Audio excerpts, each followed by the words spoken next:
So hey guys, welcome back to the channel. This is a story about what if Naruto marries Fire Daimyo's daughter. If you guys enjoy this, what if? Comment down below. And let me know before I start. Please do support for more awesome content. And leave a like and don't forget to subscribe to my channel. And also share this video with your friends. And check out the description. And check out my playlist. So let's start the video.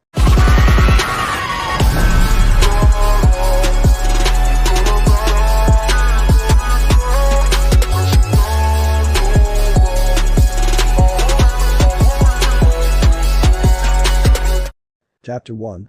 Prologue. It was October 10th. 6 years after the Kyuubi attack. The entirety of Konoha was filled with the cheers and celebrations to the death of the Kyuubi no Kitsune.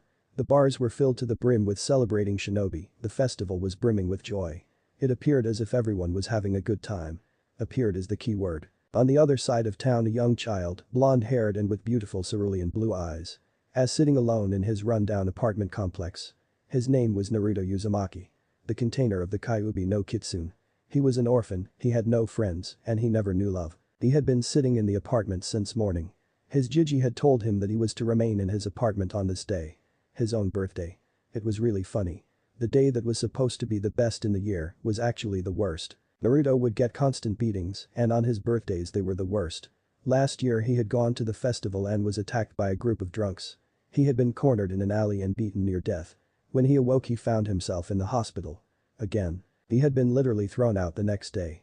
Only to return the day after with an even worse condition. After that his Jiji told him that he was to stay inside on his birthdays. And so here he was. Alone. Waiting for his Jiji to unlock the door the next day. Naruto decided to go to the kitchen and check on his project. He got up and quickly went to the kitchen where his project was.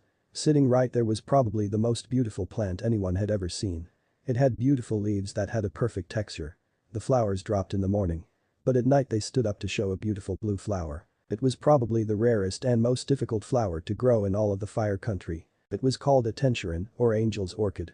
It was so difficult to grow that no one was able to tell if the legends about it were true. It is said that when the orchid reaches the end of its first pollination cycle, the stems release nectar that is said to cure all poisons. It was also said that the orchid could regrow a destroyed limb in under a few hours. Some even said that it had such a high water content that it was incapable of being burned. Naruto had gotten a seedling when he was on a trip with his Jiji to the Fire Daimyo.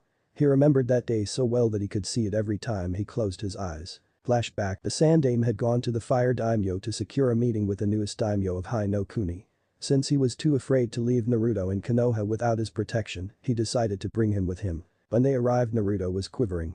Over the years he had been abused so badly that he became extremely wary of other people, fearing they would hurt him. Naruto had lost many chances to make friends because of it. The daimyo personally met Sarutobi at the gates with a young girl. She was about a year or so older than Naruto. She was introduced as daimyo's daughter. Naruto quickly hid behind Jiji's legs. The girl saw this and walked over to him. "Hi. What's your name?" Naruto looked at the girl with a quivering expression. "And Naruto?" "Uzumaki." He edged away as she got a little closer. "Naruto?" She seemed to go into thought before she shouted with glee, "That's a nice name." She smiled at the blonde and grabbed his hand. "Hey, come on. Come play with me." She dragged Naruto from behind the Hokage and went off to the nearby koi pond. The daimyo chuckled at his daughter's actions. "Well, Sarutobi. It seems that my daughter likes the boy. How about we hold off on negotiations and go check out the little ones?" Sarutobi smiled at the daimyo. "I guess Sora. After all, how often do we get a chance like this?" He pulled out a camera as the two walked over to the two kids. Naruto was twiddling his feet as the daimyo's daughter dragged him over to the koi pond. She had long black hair, lovely golden eyes with a single black slit. Naruto was scared by her eyes. She dragged him over to the koi pond and she sat down, dragging Naruto with her. The two spent most of the day together, just sitting by the koi pond. Naruto slowly got closer and closer to her. When he got close enough that the two could hold hands he actually smiled. It was the first real smile he had in a long time. But his mood dropped when he saw that it was getting dark out. The girl saw this and asked him, "What's wrong, Naruto?" Naruto let a sad sigh out and spoke. "After today I probably won't ever see you again. You're the first friend I ever had. I don't want to lose that." The girl smiled sadly and tugged into her pocket. She pulled out a small bag and gave it to Naruto. "This is the rarest flower in all of Hai no Kuni. I want you to grow it, Naruto. And I promise that one day I will come to Konoha and marry you." Naruto's eyes widened at that proclamation. "Marry him?" He smiled a goofy grin and yelled out, "I promise you. I will grow this plant no matter how hard it is to grow. I will not rest until it is the most beautiful flower in all of Hai no Kuni. Daimyo. The girl smiled and gave him a peck on the cheek, not being able to take that much in one day he fainted. And flashback, since that day he had spent every day of every hour nurturing the plant into what it is now. For some reason he was great with plants, one time he managed to bring a tree that was near death back to life just by watering and weeding it. Sure, he spent a bit of time talking to the tree. Not that it could answer. But he always felt he needed to speak to every plant he saw. He never understood why. Naruto was about to water the plant with some special mineral water when he heard banging at the door. He was about to go and see if it was his Jiji when he heard it crash open and he heard angry shouts, "Where's the demon? Find it, this is the night it dies." Naruto was terrified and quickly grabbed the plant. He ran to the other side of the room and opened a special hat he had spent a month working on. He quickly opened the door and then shut it behind him before jumping down the chute. He made sure his flower did not get hit on the walls as he shot out of the chute into the street. He tumbled in a way that he would take most of the blow, while the Tenshinhan would not get hurt. He quickly got up and was about to head for the Hokage tower when, it's the demon. Get it? Naruto turned to see a shinobi being flanked by about a dozen civilians running at him. He quickly tucked tail and ran as fast as he could. He ran into an alley and hid behind a trash can. He watched as the mob passed by and breathed a sigh of relief. He got up. But he was knocked down when he felt a crushing blow delivered to his chest. He skidded and hit the end of the alley. He looked up and saw that the alley went a different route. He got up and was about to run when he saw another angry mob at the other end of the alley. He began to cower in fear as a couple jounin closed in on him. Time to die, demon. One of them pulled out a flame-bladed sai and stabbed Naruto in the arm. Naruto squealed in pain as he dropped to the ground but held a tight grip on his flower. The shinobi and civilians kept on beating him, but when they saw that he was ignoring the blows, paying close attention to the flower in his arms, they decided to take a different approach. So, that little plant is important to you, huh? Well, let's see how you like us burning it. The shinobi grabbed the flower and tried to pry it from his arms. Naruto held onto it tightly as the shinobi tugged harder. Let go of the plant, demon. Naruto only held tighter as the shinobi tried to pry it from his arms. No. Leave me alone. Leave me alone. Naruto screamed, leave me alone. As he screamed, a massive output of chakra was felt as the shinobi was knocked away from Naruto. The shinobi pulled out a katana. That's it, you should die. He ran at Naruto and was about to stab him in the heart. When the sword suddenly stopped, the shinobi was shocked and felt a pressure around his limbs. He looked down and was shocked to see a vine wrapped around his arm. He looked down and found that it was keeping him from attacking the blonde. The civilians screamed, the demon's breaking free. Kill it. The civilians charged only to be stopped by hundreds of vines grabbing their limbs and hanging them off the ground. The shinobi saw this and were shocked to the core. That's the bloodline of the Shodaime. The one that allowed him to control demons. But how can I? Oh my god, what have we done? Realization passed through the shinobi as they realized that only a human could command the Mokuton. But one shinobi clearly was an idiot. How dare you use the Shodaime's bloodline, you demon. He ran through some hand seals, cage shuriken no jutsu. A single shuriken he threw became hundreds as they shot at the blonde. Not caring that many civilians would die because of it, the civilians watched as the shuriken came towards them. They closed their eyes and waited for the inevitable. Naruto saw the shuriken coming and began thinking, a mile a minute, what do I do? They may hate me. But I don't want them to die. Someone please help them. As if the vines were listening, they dropped the civilians and began shifting and turning into sheets. The sheets folded like paper and shot towards the shuriken. The shuriken stopped as each piece sliced the shuriken in half. The civilians watched as the shuriken fell to the ground as the sheets unfolded. They were paper. The paper went straight towards Naruto and began dissipating into raw chakra. As the chakra entered the body, Naruto collapsed. The shinobi ran towards the blonde as the one that threw the shuriken was restrained. The civilians looked at Naruto. Confused and afraid. Why would the demon save them? The shinobi were mentally hitting themselves for being so stupid. The one who led the mob grabbed Naruto as carefully as he could. He was amazed that the blonde was holding so tightly on the plant. It must have meant a lot to the blonde. The shinobi quickly turned around and ran to the hospital. Paying that the damage he did was not life-threatening. The next day. Council chambers. When Sarutobi had heard of Naruto's condition, he was outraged. But he was happy that Naruto finally unlocked the Mokuton. Now the villagers could not say he was Kyuubi. When he told the council, he was hoping for good reactions. However, this is not what he expected. The council demanded to know how it was that that demon brat had the Mokuton of the Shodaime. Others were proposing that he be used as a breeding stock. Others like the Hyuga and Uchiha clans were proposing marriage contracts. Finally Sarutobi had enough. Shut up. Now before all of you start going crazy, I will say this once and for all. I do not know how Naruto has the Mokuton. However, since he has the Mokuton it must mean he's a descendant of the Shodaime. The council erupted in conversation again. Sandaime-sama. If he is in fact a descendant of the Shodaime, why is it he has not shown his ability in the Mokuton until now? The Sandaime glared at the councilman. Because the Mokuton.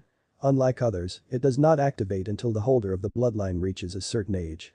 Even then they have to be in a life-threatening position to activate it. The Shinobi Council looked down, they knew that Naruto was merely a scroll in Kyuubi the kunai. It disgusted them that Naruto was treated worse than the most despicable of criminals. The member of the Shinobi Council spoke up. It was the head of the Mednin division, Hokage-sama. With all due respect. I would like to do a blood test to see how closely Naruto is related to Shodaime. Perhaps we can find his parents. The Sandaime cringed. Minato was dead. And there had been no sign of Kushina since after the attack. He had sent Anbu to look for her to find absolutely nothing. The member of the clan committee spoke up, Sandaime-sama, if Naruto has the Mokuton, then that means he is the heir of the Senju family.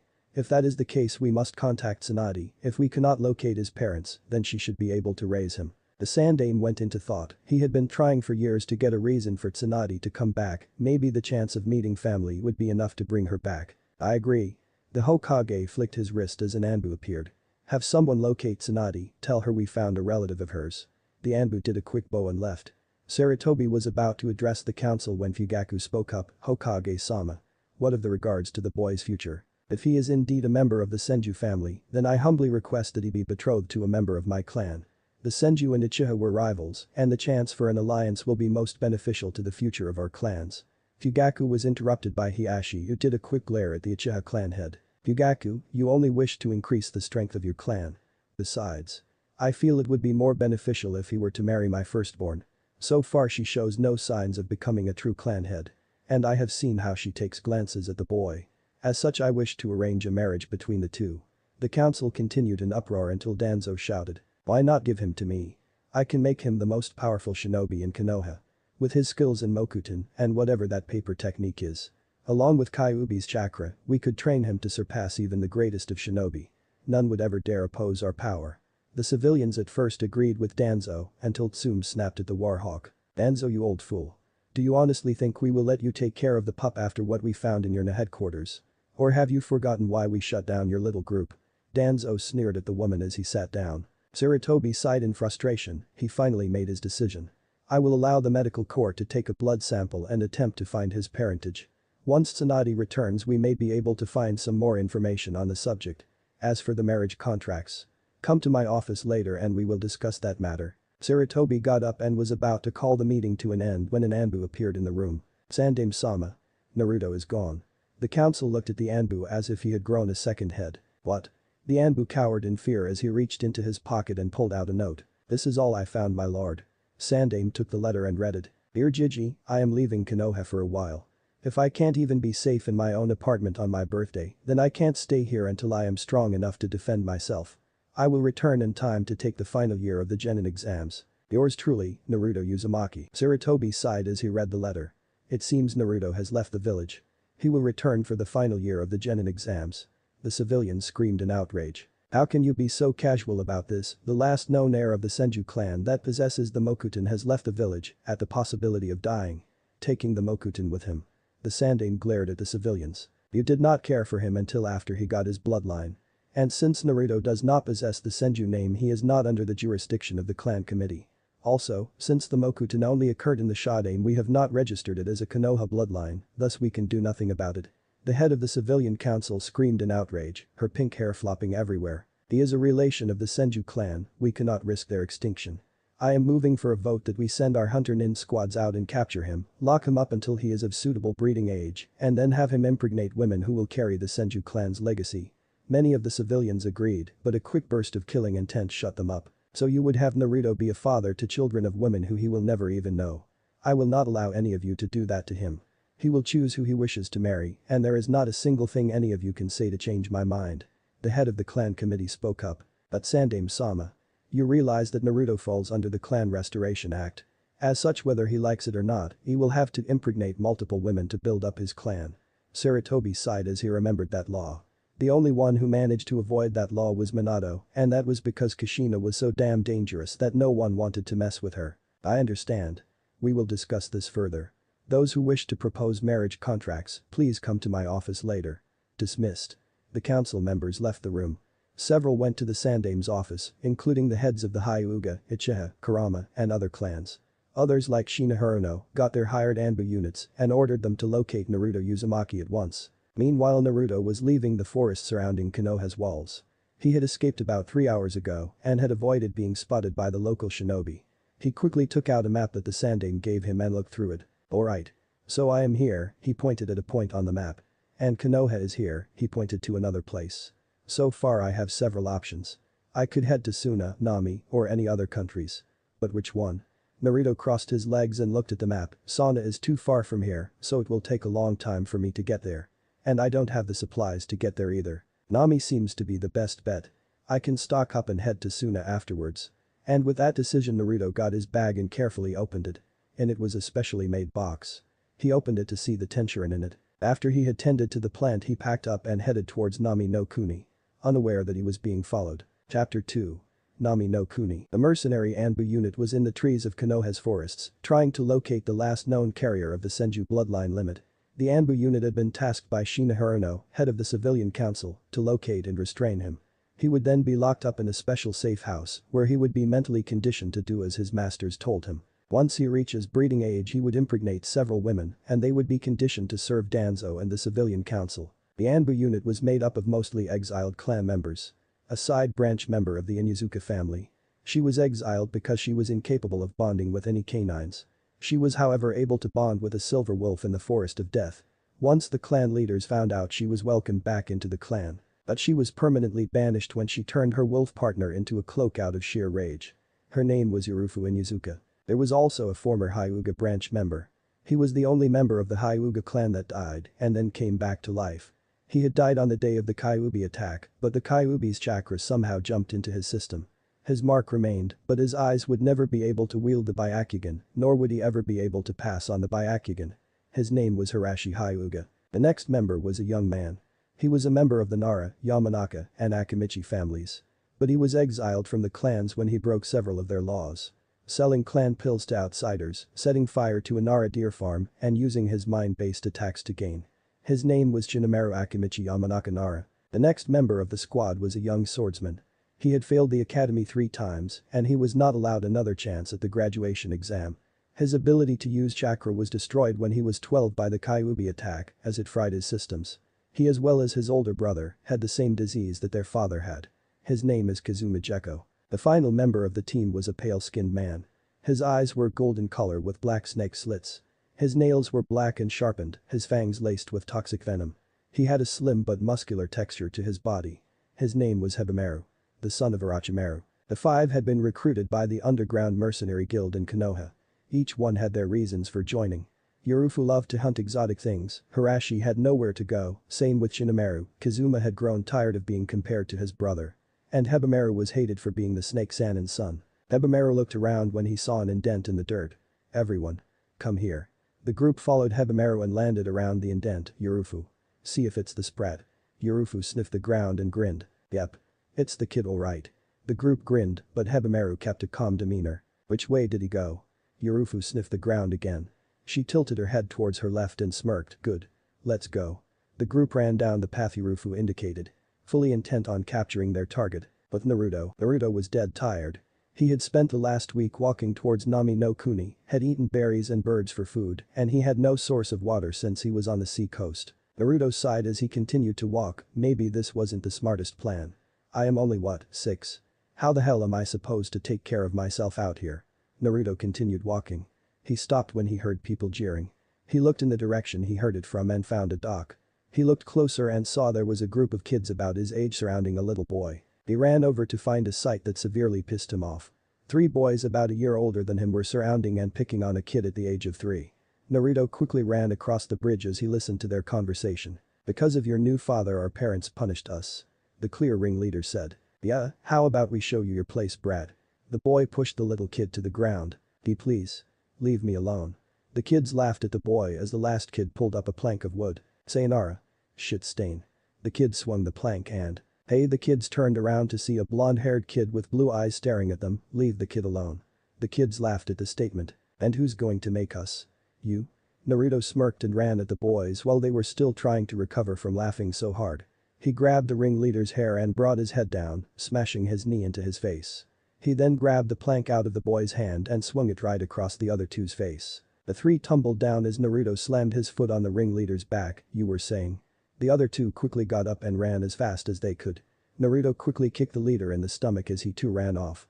He then turned towards the young boy. He was quivering a bit as Naruto approached him, hey kid. You alright? The boy was shocked at Naruto's kindness. But he answered, why yes. Mister. Naruto chuckled at the statement. Call me Naruto. What's your name? The boy seemed to perk up. Inari. Thank you for helping me. Naruto helped Inari to his feet. But when Inari cringed, Naruto looked at his leg. It was injured and swollen. He doubted he would be walking for a few days. Okay kid, looks like either you will have to limp back home. Or I will carry you. Naruto did a goofy grin, the second option is probably better. He scooped Inari up in his arms and began walking down the docks, so. Which way is your house? Inari got a meek smile on his face as he answered, it's across the river. Naruto mentally fainted at that, but I know someone who can take us across. Naruto smiled as Inari directed him to where they could get across. The man who took them across brought them over free of charge. When Naruto asked why Inari was all the way out here, he said it was because the boy's parents offered to take him around while his Kachan had the day off. The two walked through town. Well, more so Naruto walked through town while Inari was on his back. They finally arrived at a nice little house on the shore. Naruto walked up to the door and used his foot to knock since his arms were being used to carry Inari.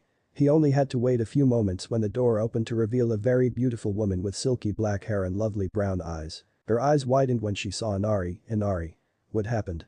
Naruto was about to explain when the woman grabbed his shirt and dragged him in. He followed the woman. She dragged him all the way to the living room and sat him on the couch while she tended to Inari's sprain. She cast a sharp glance at Naruto. What happened to my baby? Naruto immediately felt scared and began to sweat. He quickly explained what happened. When the woman glanced at Inari for confirmation he quickly nodded. The woman gave a nervous smile at Naruto, sorry. It's just that too many people pick on my little Inari. But why was he being attacked by those boys? I am going to have a talk. Naruto smiled at the woman as the door opened. In walked a man with black spiky hair and an X-shaped scar on his chin. He seemed to be wearing fisherman's clothes. He looked at the scene in the living room and gave a stern look at the blonde, have you been harassing my son? Naruto quickly retold the story and the man smiled, good. I am sorry, but I don't like seeing my son get hurt. Anyways, why don't you stay over for dinner? Unless of course you have to be somewhere. Naruto smiled, sure. Why not? The family sat down to a meal of fish and salad. Halfway through the meal an elderly man came in. His name was Tazuna and he was Inari's grandfather. Once he was told of how Naruto helped out Inari, he grabbed the boy in a headlock. Ah, you're alright kid. Hey, how's about you come with me tomorrow? I can teach you a bit of stuff while we're there. Naruto smiles at Tazuna. Sure. Why not? I have nowhere to be for a couple years. The family was shocked by this, he didn't have to be anywhere for a couple years, what about his parents and family? Tsunami spoke up, but Naruto.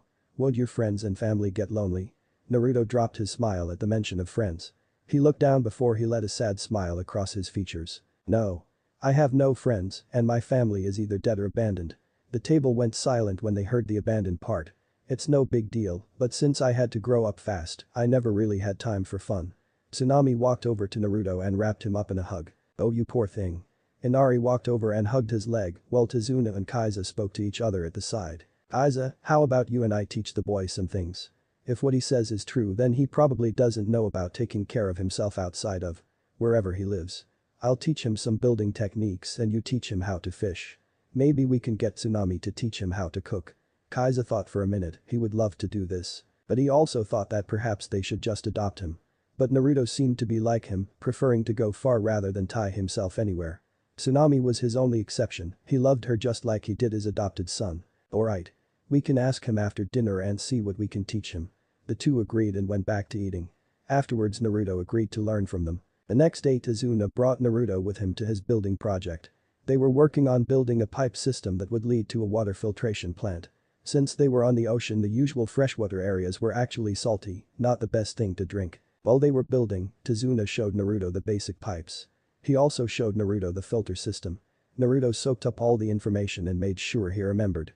After all, since he was going to be traveling a lot he needed to learn this stuff. He even helped out Tazuna. Some of the pipes were too small for Tazuna to work on, so Naruto had to help out a bit. Naruto crawled through the pipes and tightened the bolts. When the day was done they went home. Kaiza brought Naruto with him and showed him how to fish. After half an hour of fishing Kaiza started a conversation. "So Naruto, what was life back home?" He turned to see Naruto's eyes gloss over as he got a sad expression on his face. Kaiza raised an eyebrow at this. "I would rather not talk about it. Not yet anyways." Naruto went back to fishing, but Kaiza seemed insistent. "You may feel better if you talk about it." Naruto turned towards Kaiza and spoke. "No. I won't." Kaiza sighed. But he got a thoughtful expression on his features.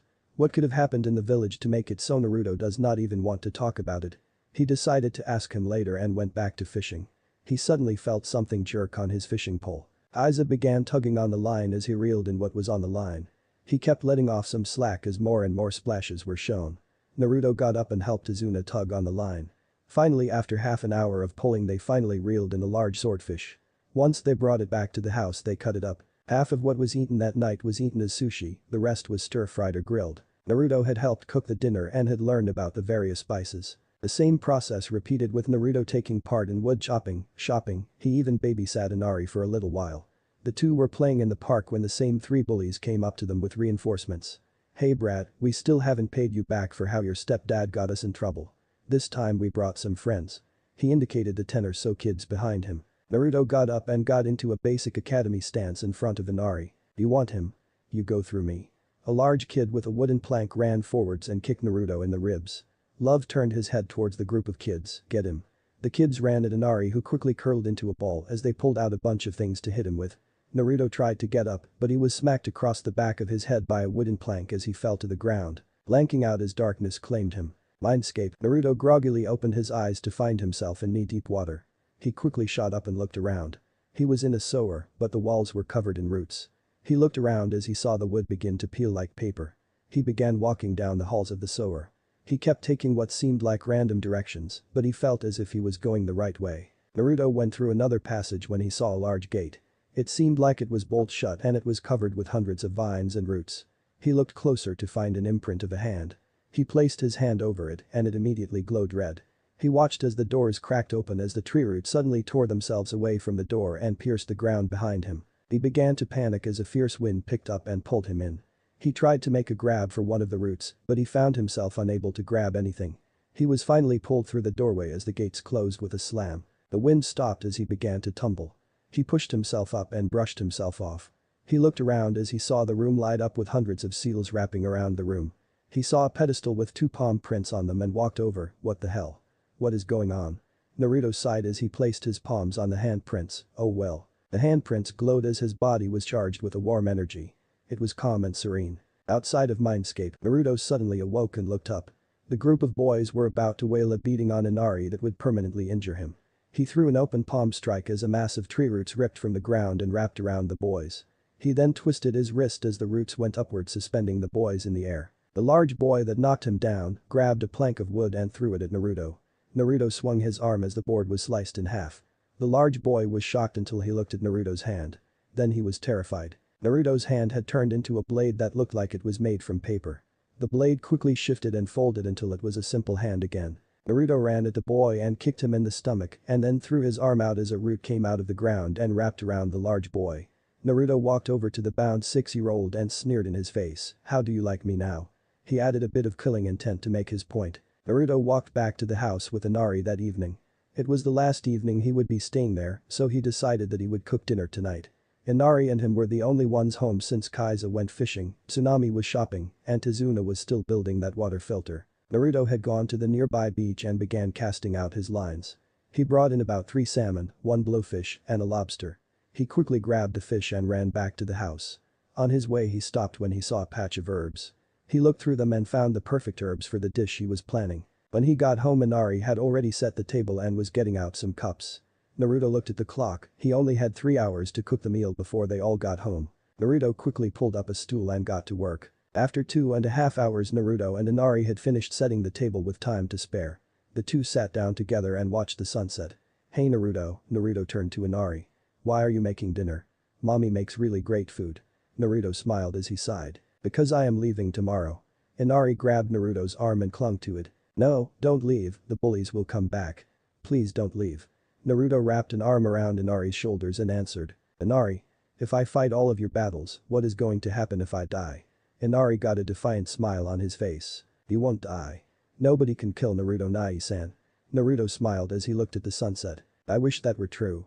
I truly wish that were true. Naruto perked up when he remembered something.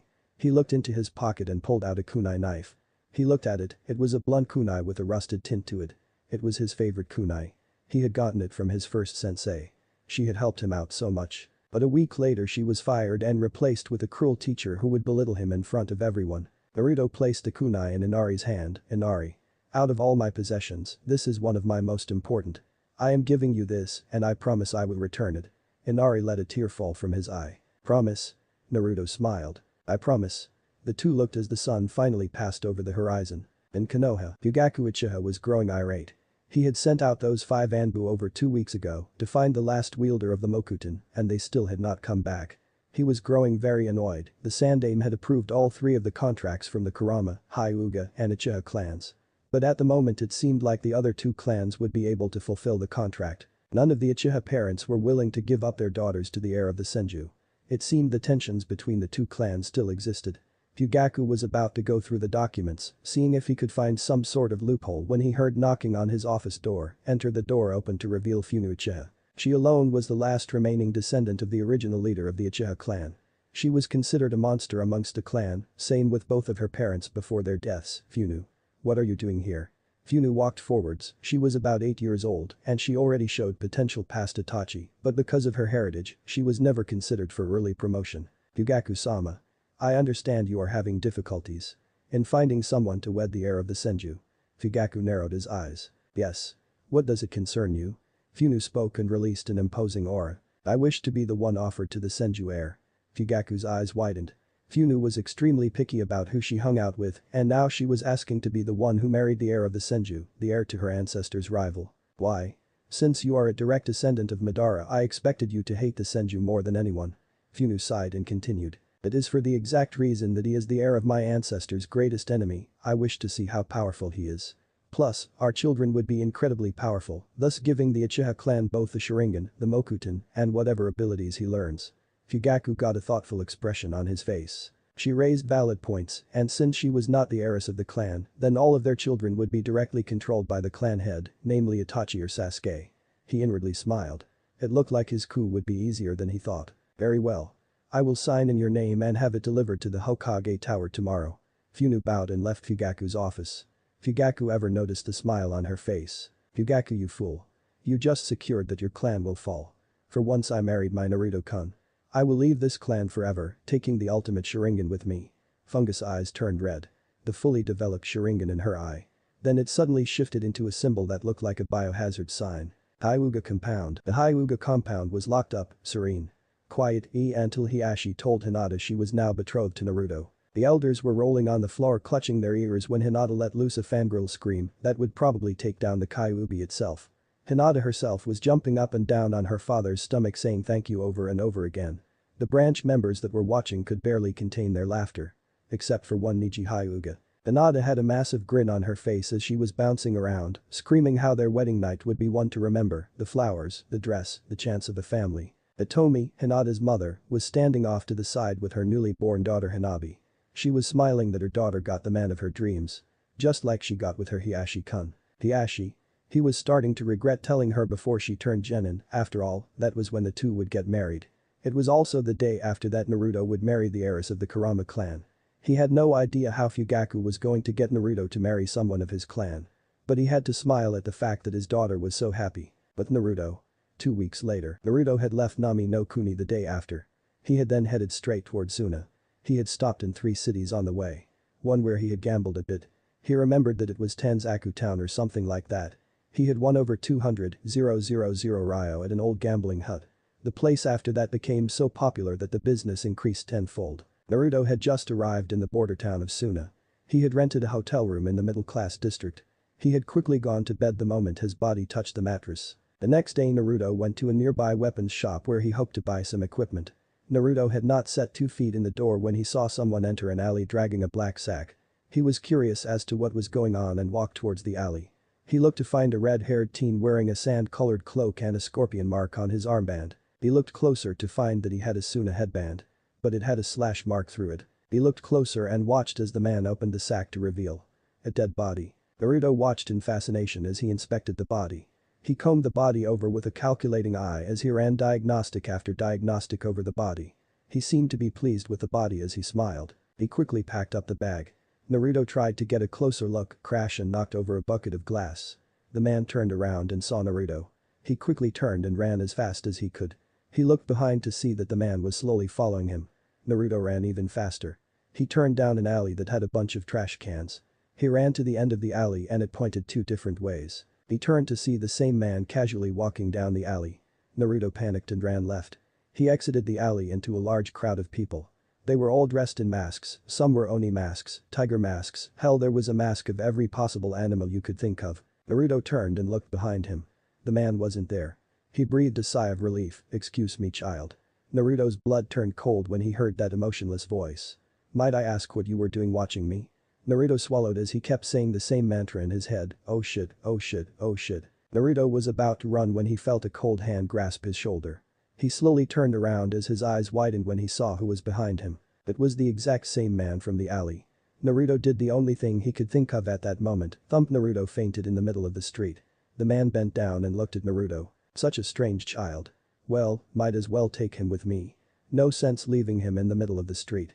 The man picked him up and carried him in his arms as he began thinking, the child is clearly only 6 or 7 years old and by the looks of it he is an orphan. I wonder. The man smiled to himself as he carried Naruto to his apartment in the red light district. Akasuna no Sasori may have finally found an apprentice. Chapter 3. Apprentice of the Scorpion. Naruto slowly opened his eyes. He groaned as he rubbed the sleep from his eyes. Damn. What happened to me? Naruto pushed himself up and fully opened his eyes. He was in a ratty room with holes in the walls. The ceiling looked like it had mold growing on it. He looked to find that there was a window. It was cracked, but it was still a window. He walked over to the window and looked at the curtains. They looked like they had been eaten by moths. Naruto looked around. Why the hell was he here? The last thing he remembered was that he was running away from some man who had a corpse in a bag. He accidentally caught the man's attention and… oh, shit. Naruto began to panic as he looked around, praying that he could somehow escape. He ran to the door and grabbed the handle as he turned it. To find that it was locked.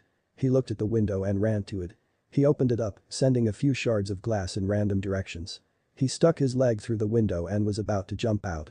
When he saw how high up he was. The room was at least on the 3rd floor. No, make that 4th floor. Naruto went back in the room and looked around, trying to find some way to get out. He looked around. But he stopped in his tracks when he heard the doorknob begin to click. He looked around as the door opened. Akasuna no Sasori walked through the doorway carrying a black bag the size of a man. He looked around and spoke, looks like he got away. He walked and put the bag on the bed, or did he? He slowly stepped around the room. If he did escape. How did he get away? And if he is still here. Where is? He snapped his head to the left towards his closet. He twitched his fingers as the closet flew off its hinges, revealing Naruto cowering in the corner. He quickly ran to the window and was about to jump out of it when Sasori quickly sunshine behind Naruto, grabbing his shirt. Naruto struggled as he tried to get out of the man's grip. Let me go. I haven't done anything to you. Sasori threw Naruto on the bed right next to the bag. Naruto looked up in fear. Sasori walked forward and sat on the side of the bed. Naruto was confused. Why was the man not trying to kill him? Sasori let a dry chuckle escape his lips. Don't worry, child. I have no intention of hurting you. In fact, I brought you here because you seem to be in bad condition. A good thing too. It was supposed to get pretty cold this evening, and with what you are wearing you won't last long. Naruto looked down and had to agree. All he was wearing was a loose set of rags, a worn-out pair of socks, and only had a bag of crackers. He lost the rest of the food when he was jumped by a pair of kids 3 days ago. Naruto nervously smiled but let his face fall. Sasori saw this. I also saw a bit of potential in you, boy. Naruto looked up. You seem to have massive chakra reserves, enough that you will have a severe amount of trouble depleting them. But since you are young, and if taught to control it properly, you could be great. Naruto smiled at the man's praise. Thus, I wish to take you as my apprentice. Naruto looked up in shock. Oh really? Sasori nodded his head. Yada. So when do we start? In Tanzaku town, Tsunade and Shizune were carrying a sack of loot. After Tsunade had lost all of their grocery money, Shizune had pushed her out of the way. In less than 10 minutes they had managed to get 10,000 ryo. Shizune chose to carry the bag. Tsunade however wanted to continue gambling. Come on Shizune, just 1,000 ryo. Shizune turned to her master. No. 500 ryo. No. 400 ryo. No. Tsunade-sama, you need to get out of this gambling habit of yours, we already have debts with several influential individuals, we don't need any more fees we have to pay when we don't even have enough to pay for the debts we have. Tsunade slumped her shoulders. The two had been traveling for the last 6 years, they were both registered as Konoha shinobi, but they chose to leave Konoha. The last time they were in Konoha was 6 years ago when Minato's child was about to be born. If they had not been there then Kushina would have died in childbirth. After the Kyuubi attack she watched as the hospital was set ablaze. She ran into the hospital and found that almost everyone was affected by the Kyuubi's malevolent chakra, most of them going into shock. The next day she fled the village with Shizune when she was told that Kushina and her child were dead. The two entered their hotel room, Tsunade Senju, and looked to find a Konoha Anbu standing in the corner. Tsunade immediately got angry. What do you want? The Anbu stood at attention. Tsunade Senju. I have an S-class message that I must give to you. Alone he turned towards Shizune indicating that she needed to leave the room. Shizune said the apprentice turned towards her master, I'll be fine. Go. Shizune turned towards the door and began to walk out. But she turned her head towards the Anbu with a stern glare. Anything can happen to Tsunade-sama. You die. She walked out of the room and closed the door. Tsunade turned towards the Anbu who was pulling out a scroll. So? What does the old goat want? The Anbu passed her the scroll. She looked at it curiously and began to unroll it. She looked it over, when she finally got through it her eyes widened beyond all possible proportions. Outside of the room, Shizune was standing outside the door, it was too quiet to be normal. She was about to open the door, crash when it flew off its hinges as Tsunade charged out of the room, she turned towards her apprentice, Shizune, pack your bags, we are heading to Konoha now. She ran towards the lobby as the Anbu walked out of the room. What was that about? The Anbu passed her a scroll labeled to her, she opened it up and read its contents. Dear Shizune, no doubt you have seen Tsunade's reaction to the scroll she received, the scroll entailed details of a living user of the Mokuton blood limit. His name is Naruto Uzumaki, there is more information concerning him, but all the information is on Tsunade's scroll, and she is not to reveal it until I deem it permissible to do so. The reason I am telling you this is because no doubt Tsunade will try to use her funds to buy a menagerie of items for a certain reason. I want you to prevent her from doing that. She does not need more debts than she already has. Sincerely, here's in Sarutobi. Shizune looked at the scroll for a minute. Then it suddenly clicked, shit, I have to stop Tsunade from going haywire on the shopping. Holding this she threw the scroll to the Anbu who was now running after her. Next day, with Naruto and Sasori. Naruto and Sasori had left that morning. Naruto and him had shared a little bit about their pasts. When Sasori heard about Naruto's past he unleashed a mess of puppet fury on the surrounding trees he was so angry. Most people didn't know, but Sasori had one weakness. Children, he could not stand to see a child in pain, could not stand to see them sad, and now he finds a child who was often beaten to within an inch of his life, ridiculed and ostracized, and basically abused in both mental and physical perspective. It severely pissed him off. After Sasori had vented, the two had continued on their trek toward Suna. They were not actually going into Suna since Sasori was a missing nin, but he needed to greet his contact. Sasori had a massive spy network that was probably the most advanced and intricate in all of the elemental nations, the only one who could possibly have a better one was Jiraiya of the Densetsu no Sanin. The two arrived in a small town about a mile away from Suna's borders. The two found an abandoned building where they were to meet Sasori's contact. As the two waited Sasori began to get Naruto to start working on his chakra control. Sasori-sensei. How is this supposed to help me get stronger?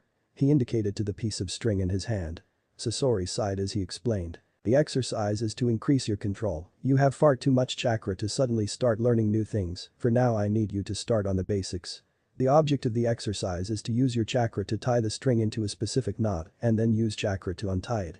It is a difficult exercise, but we have no other way to increase your control for now. Sasori began to tinker with a sealing scroll as Naruto began to try and weave the string into a normal bow tie knot. The two waited in the abandoned building for 2 hours. Finally, when Sasori was beginning to lose his patience, Naruto yelled out, "Yada, I did it." Sasori looked to find that Naruto had in fact managed to do it. He was surprised, with chakra stores that were so large he could sense them without even trying, it was a spectacular feat. But then Sasori noticed something, there was a controlled swirl of chakra surrounding his navel. It was narrowing down how much chakra was being used. Sasori was about to ask Naruto about it when the door opened. Sasori turned his head. "Ah, Yura, you're here," said Suna Shinobi simply kneeled in front of Sasori. "Sasori Dono. I am ready to make my report." Konoha, Uchiha compound. Yunu was walking towards the Uchiha gates. She had made all preparations for the plan. The one that would bring the Uchiha clan to its knees. Her parents had foolishly left documents around before their deaths, and with her higher than normal IQ of 197, it was child's play for her to understand what the documents meant. She was smart for a 7-year-old. Although she had to thank the foolish Uchiha clan had they not entrusted her idiot parents. Parents who viewed themselves with such high reverence because of their bloodline that they became so arrogant that it was child's play to kill them.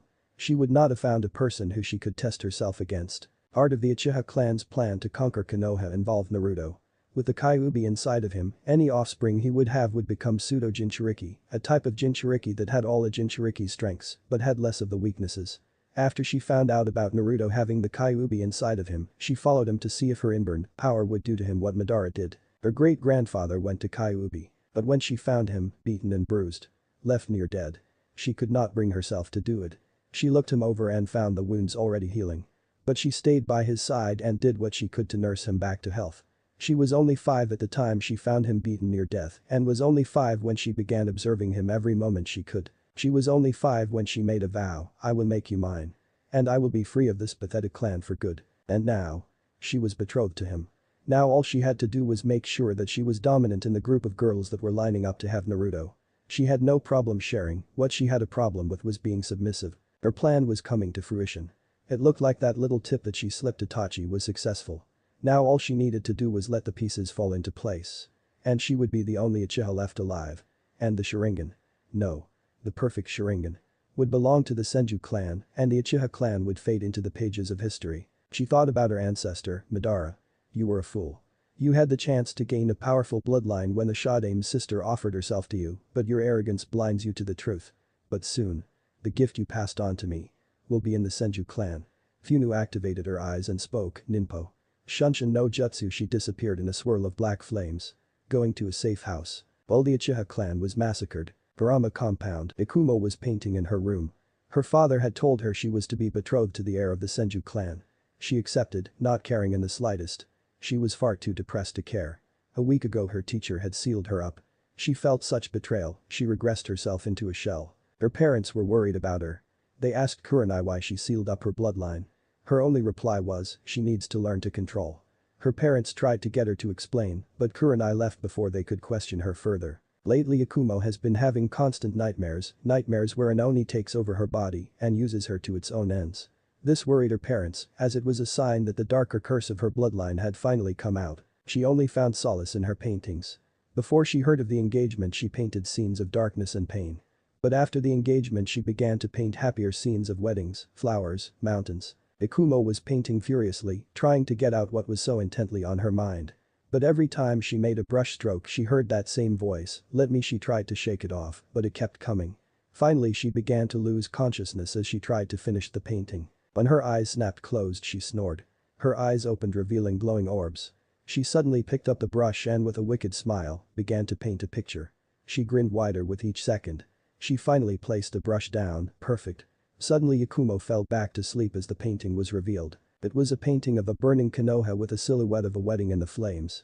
The male had glowing crimson orbs, with a silhouette behind him. A silhouette of 9 tails. Time skipped 3 days later. Naruto was trying to get the string to turn into different knots. So far he had managed to get it into a hangman's knot, a bow tie now, a sailor's knot, and a lace knot. But he was still having difficulty with the kunai wrap knot. Sasori had described that the knot was basically the wrapping around a kunai handle. But since he had to kunai handle he had to make do with his finger. Thus making it more difficult to properly channel the chakra through the fingertips. Naruto looked over the knot Sasori had made to see what he was missing. He looked it over as he checked to see where he was going wrong. He was channeling chakra through the string like Sasori had told him. But for some reason the knot kept undoing itself after he finished. Naruto began to wrap the string around his finger again. Suddenly he looked his finger over. He remembered in one of his sensei's lectures that there were points in the entire body and the more chakra on had the more chakra points there were. Naruto tried to use his entire finger to make the knot. He smiled when he saw that it was a success. Yada, Sasori-sensei, I got it. Sasori looked over to the blonde, astonished by his progress. Amazing, he has shown such great skill so soon. It's remarkable. I definitely found the right guy to be my apprentice. Now to start him on my technique. Sasori walked over to Naruto, very good. Come, we have 3 days to get started on the next point of your training. Sasori began walking towards a tree. He tapped on the tree, shook his head and moved on. He went to another tree. Tapped it, shook his head again and moved on. He continued this for a few minutes until he stopped at a tree with a dark red wood. He tapped it. He nodded his head, he circled the tree and tapped it a couple times. Finally he smiled. Sasori pulled out a scroll and suddenly was surrounded by smoke. Naruto covered his eyes as the smoke swept over him. As the smoke cleared he looked to where his sensei was.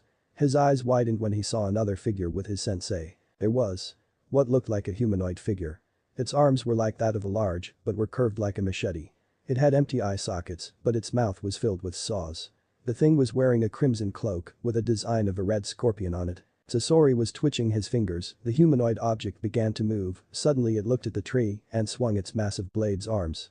It then closed its mouth on the tree and began slicing it into wooden logs and planks. It began using its arms and sliced up the logs and planks into smaller bits. The logs and planks fell to the ground into a neat pile. Sasori pulled out his scroll and suddenly the object vanished. He put away the scroll and walked over to the wood. He began to inspect it, he turned towards the shocked Naruto. "Naruto. Come." He pulled out a scroll and opened it. The wood disappeared in a puff of smoke. Naruto slowly walked towards his sensei as they headed to a cave. When they got there Sasori set up a fire using some of the wood that he deemed unfit for usage. Finally when the two sat around the fire Sasori spoke, "Naruto. As you saw, my art revolves around puppetry. I will start you off with a simple design to work on, after that you will begin to design your own form of puppet. Once you have created a few decent, regular puppets I will introduce you to the pinnacle of my art." Sasori unconsciously placed his hand over where his heart should be. Naruto was curious about this, but chose to ignore it, for now. "I wish you to create a simple battle puppet." Sasori pulled out a scroll and passed it to Naruto. Naruto looked at the scroll and opened it. Sasori-sensei." Sasori looked at his new apprentice. "Yes. What is it you require?" Naruto looked away, as if he was ashamed of something. "I can't read kanji." Sasori's eyes widened at this, for a child at 6 years old to not know how to read. It was barbaric. Sasori spent the day teaching Naruto how to read the scroll. Naruto finally got the hang of it and began to read it on his own after a while. The next morning Naruto began to use the wood and began to craft a battle puppet. The design was humanoid, but Naruto shaped the fingers to resemble talons. Naruto also carved in his own insignia. A tenchurin flower with a red slitted eye in the middle of it. He did not know why he put it there. Naruto worked on the puppet for several days, applying gears and joints to where Sasori indicated. Finally after 3 days of working on the puppet it was now functional. At least from Naruto's perspective. The puppet resembled a simple mannequin, its mouth was filled with sharpened teeth. Its shoulders had planks of wood that had a storage seal on each one. The hands were replaced with claws, each nail curved to resemble a talon. The eyes were red and had black slits in them. For some reason Naruto felt the need to place them there. Sasori inspected the puppet, he began using his chakra strings. He quickly got the handle of it, but he noticed that there were some quirks in the design, but he was not surprised, after all Naruto did not know how to read until a few days ago. He looked towards his student, "Well done. However, you made the bolts too tight on the left arm and the neck movements are too loose. But besides that the design is quite good. Now. We will begin the next step." A week later, Naruto and Sasori were heading towards a village in the land of rivers. Sasori had made a contact in one of the major villages and he was now awaiting the end part of the bargain. Naruto's outfit had changed a bit. He was no longer wearing rags. He now wore a long black poncho with tattered edges. The hood shadowed his entire face, as well as provided a way to shade oneself from the sun. Underneath the cloak he wore a wire mesh shirt and a set of black hakama pants. The poncho had 3 pouches, all 3 contained scrolls. One had his completed battle puppet and the other 2 contained his new puppet designs. Both were works in progress. Sasori was now using his Haruko puppet. Naruto had wanted to know why it looked so much like a human, but Sasori had told him he would find out when he was older. Sasori wanted to wait until Naruto was skilled enough in puppetry before he dropped the bomb of human puppets on him. The two had entered the town, Naruto was holding a scroll at the ready. Sasori had told him to always be wary of others, and now that he was meeting a strange man that Sasori had told him he had only met through a various series of spy networks, he was extremely edgy. The two arrived at their intended destination, it was an old cave near a river. The cave was covered by a Sasori placed his palm near the cave entrance and then dropped it, revealing a beautiful pagoda door. The door opened as the two walked through it. When they entered there was a light in the middle of the room with a man wearing a black cloak with red clouds standing to the side. His face was covered by a straw hat with bells on it. The man spoke with a stoic voice, "Akasuna no Sasori. I have what you asked for." He reached into his cloak and pulled out a scroll and passed it to Sasori. Said missing nin took the scroll and gave it to Naruto, who placed it in a pocket in his hakama pants. "I must thank you. Without your poisons I would not have been able to pull off my feat." Sasori chuckled a bit. In Haruko his voice became more gravely and aggravated. Yes. I hope that you are not cheating me on my prize. The man shook his head. No. Unfortunately the item was damaged, missing parts of the right side. However, it looked like it had been removed intentionally. Sasori growled to himself. That means that someone has vital portions. No matter, I shall still find use for it. The man stepped back as Sasori turned to Naruto. Naruto, no one noticed the man's eyes widen. Please leave the room for a few moments. Naruto nodded his head and exited the room. Sasori looked back at the man. So. By the change in your chakra and the stance you are in, you must know this boy. Said man looked down. Yes. I knew him before. I used to watch out for him on Sandame's orders. He was such a nice boy. The man looked down as Sasori pondered. Yes. He is a nice boy and he shows amazing potential in my art. Hopefully he will surpass me before I expire. The man nodded his head. Well, I must be off. Also Itachi reached into his cloak. I have a message for you. From my organization. Sasori took the scroll. You do not need to reply now. But it is highly suggested that you do at some point. Sasori nodded his head and put the scroll away. Thank you. Itachi-chan. Itachi smiled under his hat. No. Thank you. Akasuna no Sasori. He disappeared in a swirl of leaves as Sasori turned towards the door. Now having a body that his student can create his first human puppet with. The body of Shisuya-chan. Chapter 4. Return. Hitetsu and Izumo were standing guard at the gates of Konoha. Ever since Tsunadi's return 5 years ago they had been placed on guard duty constantly. She had taken up the position of Godame and had proceeded to punish every individual who had ever hurt Naruto. No one has been told the relation as far as blood between the two, but if he had the Mokuton then the two had to be related in some way. And that was more than enough reason for Tsunade to want vengeance. Hitetsu and Izumo had been spared from her wrath. They had never harmed Naruto, nor have they ever assisted him. Now that they thought about it there was a lot more they could have done for the blind. Hitetsu sighed. Man. I really missed that. Izumo sighed as he slumped down. I know what you mean. Izumo then thought about something. Hey. Didn't the Sandaime say that Naruto would be returning before the final year of the academy? Hitetsu perked up. Yeah. So he should be returning soon. I hope so. Izumo cringed at the statement. Once Tsunade became Godame she had sent several leagues of Anbu to locate Naruto. They came back after 3 weeks, not finding anything in the slightest. They were about to fall asleep, they heard the ringing of bells. They looked down the road to see 2 individuals walking up to the gates. They were both wearing straw hats with bells hanging from the edges and they were both wearing black cloaks.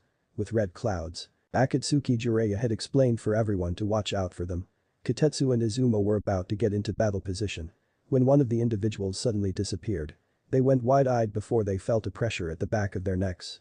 As everything went dark. Tsunade's office. Tsunade was brushing through the documents as quickly as she could. Ever since she came back to the village she had been extremely edgy.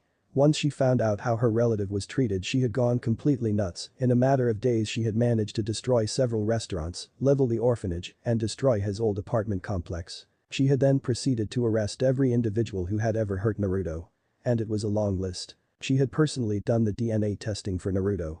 And what she found shocked her. Naruto's DNA matched that of her little brother. But how? Minato was not related to them.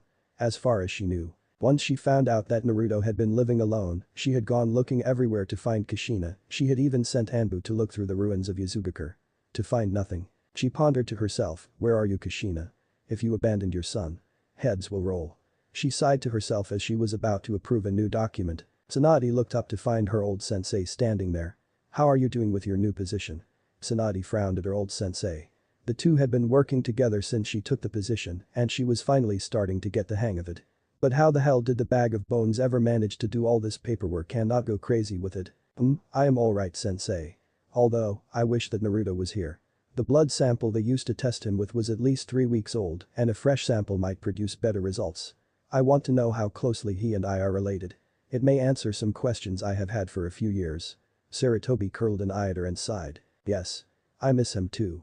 I would give anything just to have him in this room right now. Even give up smoking. Old man. The 2 shinobi turned around to find 2 individuals wearing Akatsuki cloaks standing in front of them. They immediately got into battle positions as Sarutobi spoke. Identify yourselves. Or die. The 2 turned to each other and chuckled. The one standing next to the one that spoke sounded feminine. A male individual reached up to his hat and said, why of course he pulled off his hat to reveal his face, a Jiji standing in front of the legendary medic ninja and the god of shinobi. Was Naruto Uzumaki. Sarutobi could not contain himself. Naruto, he looked Naruto over. He had grown to an impressive 5'2". He had lost a good amount of his baby fat, his hair had grown a bit longer and it now resembled Minato's hairstyle. His eyes were still the same cerulean blue, but they now had a darker tinge to them. All in all, he looked like a true shinobi. Naruto noticed Sarutobi's shocked expression and smiled. "Hey old man. You better close your mouth before flies nest in there." He chuckled as Sarutobi quickly closed his mouth. "So. How has the village been? I see you finally got yourself a replacement." Sarutobi chuckled at the blonde. But then turned his attention to the girl standing next to him. If the giggle he heard before was any indication of her gender. "Who is the young individual standing next to you?" Naruto turned towards the person and nervously smiled. "Well. I don't know how to say this but. She is. Kyuubi no Yoko." The two shinobi turned their heads towards Naruto. Then the girl. Then Naruto. Then the girl. "What?" Naruto held onto his ears as he grumbled to himself. "Somehow I should have known that was going to happen." He waited for the two shinobi to stop hyperventilating before he explained how he met the Kyuubi. Flashback. Naruto was trying to focus his large chakra reserves to create enough strings to make his new puppet move. It was a large spider-like puppet that had specialized chakra leeching nets used for capture. The problem was that in the way the puppet was designed, it was impossible to fully control it with just the usual 10 fingers used for most puppetry. So he was trying to use the technique Sasori sensei used for his performance of 100 puppets. The problem was that he had so much chakra that he could barely do the regular 10 for more than 2 minutes before he collapsed in exhaustion. He was now sitting and meditating, trying to focus his chakra like Sasori suggested. He said it was something he learned from a traveling monk. Naruto had been sitting in the same position for half an hour trying to focus his chakra. Finally he sighed, "This isn't working. Man, is there any other way for this to work?" He opened his eyes, expecting to see lush green forests. But instead he found himself in a sewer with vines randomly crossing over the walls. Where the hell am I? He quickly jumped up and began to walk through the hallways. He looked around until he came to a door. It was practically calling him. Not thinking, he opened the door and looked inside. There was a massive cage that looked like it was being closed shut by a large mass of vines. Well. So my container comes to greet me. I was wondering when you would be coming here." Naruto felt the ground tremble as he heard the loud voice. He looked into the cage as steam began to come out from between the bars. Naruto's eyes widened as a toothy grin appeared along with a set of glowing crimson orbs. "So. To whom do I show this pleasure? Little one?" Naruto looked up at the creature as more of its body was revealed. "Hey Kyuubi no wa Yoko?" Kyuubi smiled as it winked at Naruto. "Correct. You aren't as dumb as I thought you were." We should probably talk more." "Comfortable environment." The smirk on Kyuubi's features made the blonde incredibly nervous. Suddenly the Kyuubi began to shrink as it began to take a new form. When the Kyuubi finished its transformation, there was a human figure lying on the ground. Naruto's eyes widened when he saw it. Or rather her features. She had crimson red hair that fell to the small of her back, she had a pale complexion, long slender arms, a perfect hergless figure. And an impressive set of breasts. She looked to be about 15 years old. As she stood up she revealed her whole form.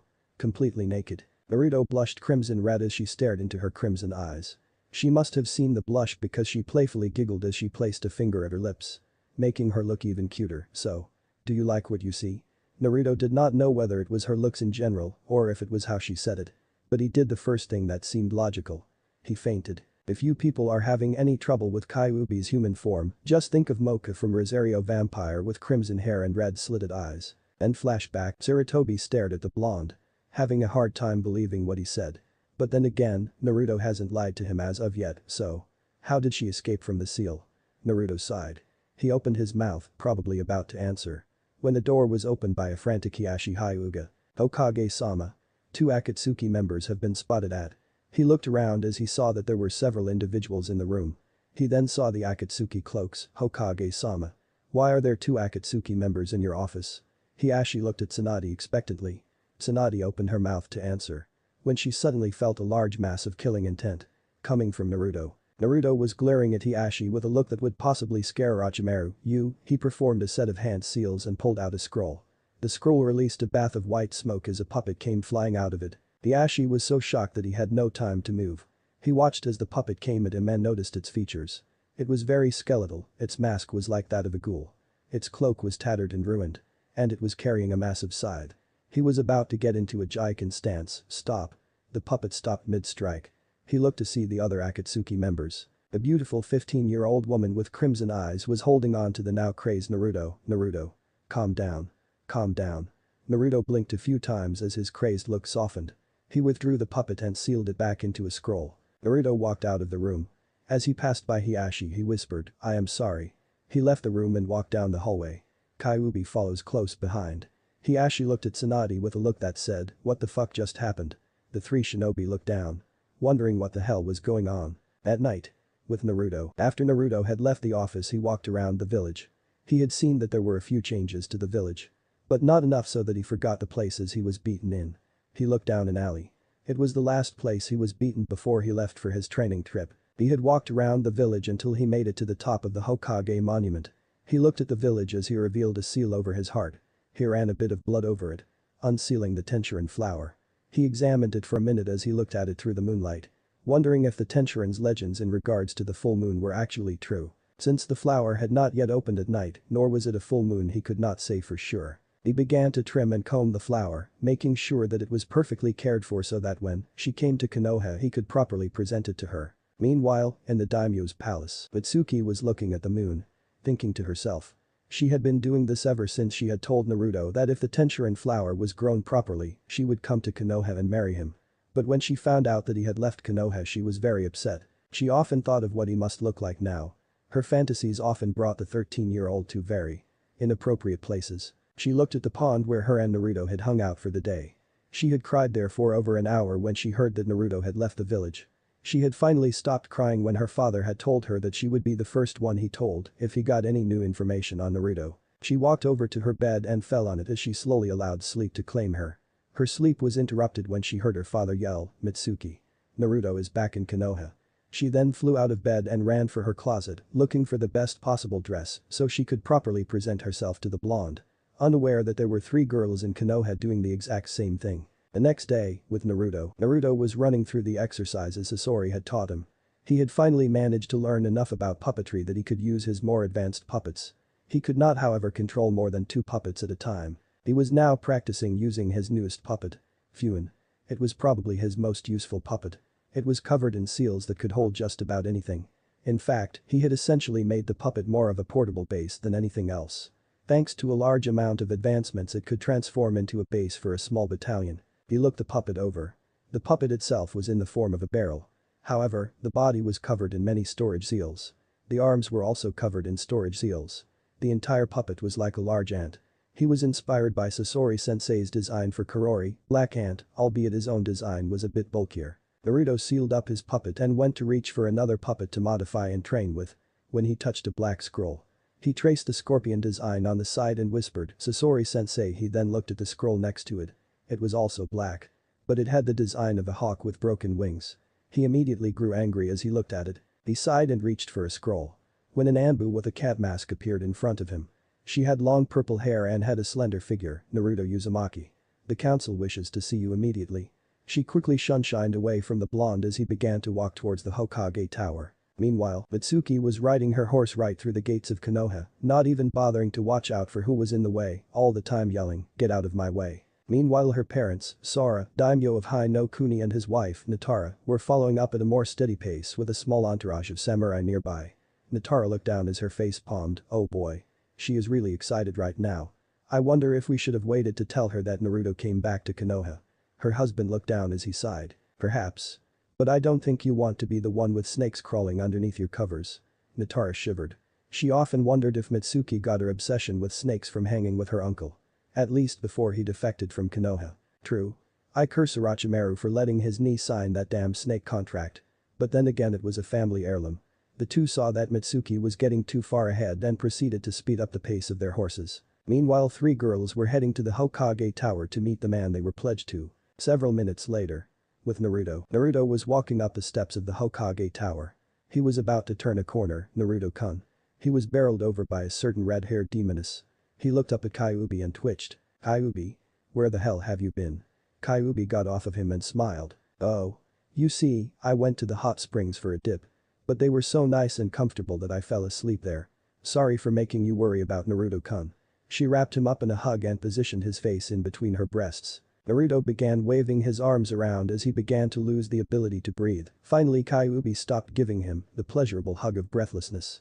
And finally released him. He got up and began taking deep breaths. "Okay. Just don't worry about me like that again, okay?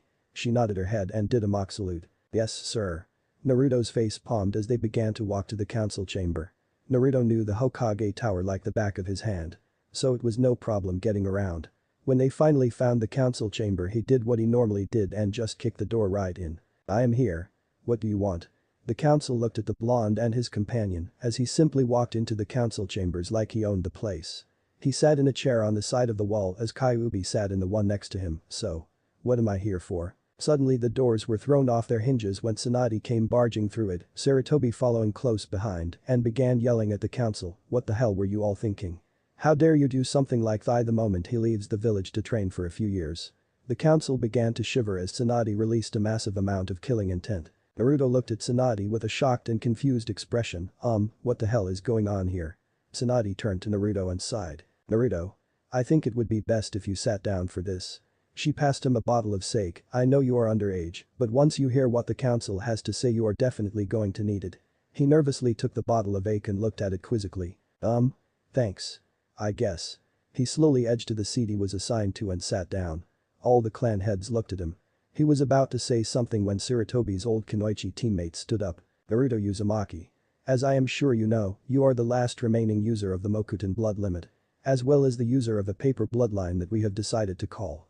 She was cut off by Naruto. Origami no. The council looked at Naruto quizzically. The art is Origami no. It is an aim no kuni style of fighting that uses the bloodline of Ranbanhata or paper body. The council looked at him as if he had grown a second head. He began to massage his temples. I went through aim no kuni and met my aunt. Konan Uzumaki. She says that she and her twin sister were separated when their parents divorced. Apparently my mother's name is Kushina Uzumaki. What? The yell came from the clan heads. All of them are bug-eyed at the name. Shibi, surprisingly, was the first to voice his concerns. You mean that he is the son of Kushina? Then that means. Shibi's glasses fell from his node, revealing his compound eyes as he fainted from shock. Hiashi was surprisingly the one who continued. He is Minato's son. Shit. Hiashi also proceeded to pass out. Tsume stood up and shouted at Sandaime. You bastard, you told us he was dead. Sarutobi looked down as he explained. Minato had too many enemies and I would love nothing more than to get their hands on Naruto. I did what I thought was right to keep him safe. He looked towards Naruto who was confused. Not that I am not enjoying you all yelling at each other. But who is Minato? If he is my father I have a right to know. Naruto looked at the Sandaime with an expectant look. Look, Naruto. I would love to tell you who your father is, but your father had too many enemies and they would love nothing more than to kill you. Naruto glared at the Sandaime and indicated to the civilian council. And having my own village try to kill me is much better. I would rather be in danger from outside enemies than inside enemies. And if my parents are alive I would like to know. Please. Sarutobi saw the look in his eyes. It was not one he had ever seen on the blonde. It was desperation. He sighed as he answered Naruto's question. Naruto. Your father. Was Minato Namikaze. The Yondaime Hokage. The one who sealed Kyuubi inside of you. Naruto had a blank look on his face as he stared at the Sandaime. What? Naruto exploded, releasing chakra in such high amounts it was visible. The council was so shocked by his chakra output that they were not able to prepare for the shockwave that came with it. Naruto began to grind his teeth together as he began to angrily ramble. You mean to tell me that my own father condemned me to a life of hell? What the fuck kind of father would do that to his own son? He fell into his chair and sighed, bitching and moaning about it isn't going to help me. The council looked at the blonde as he then looked back at the council, so. If I may ask. Why the hell was I brought here in the first place? The council looked at him. Tsunade decided to answer for him. The council. In its infinite wisdom. Chose to have you arranged to marry 3 young girls from the Uchiha, Hyuga, and Kurama clans. Naruto's eyes bugged out. He then reached for the bottle of sake. Corked off the top and then drank it as quickly as he could. He then screwed back on the top as he looked at the council. Meanwhile, outside the council chambers, Yunu Uchiha, Hinata Hyuga, Yakumo Kurama and Mitsuki were standing outside the council room doors. Hinata was being escorted by her mother, Funu was walking alone, Yakumo was being escorted by her grandfather, and Mitsuki was being escorted by the Daimyo. They were about to open the doors when they heard a loud yell of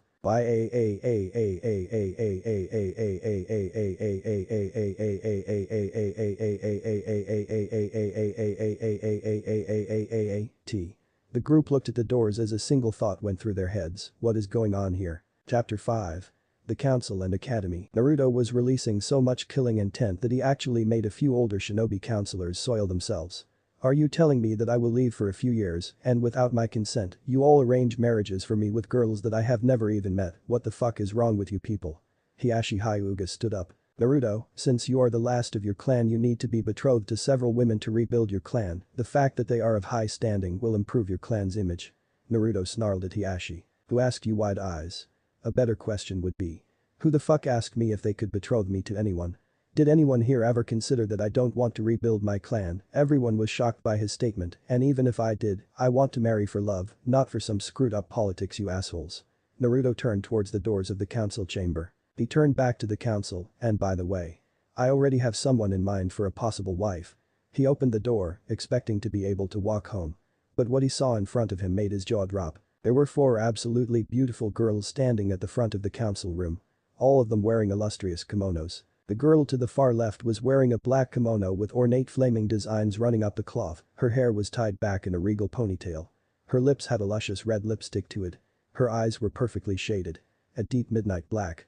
She carried herself with an authoritative stance that would be worthy of a true kunoichi. The girl standing next to her had beautiful dark purple and was wearing a white kimono with feathers coming from a raven as a design. Her lips had a slight tint to show a small amount of makeup.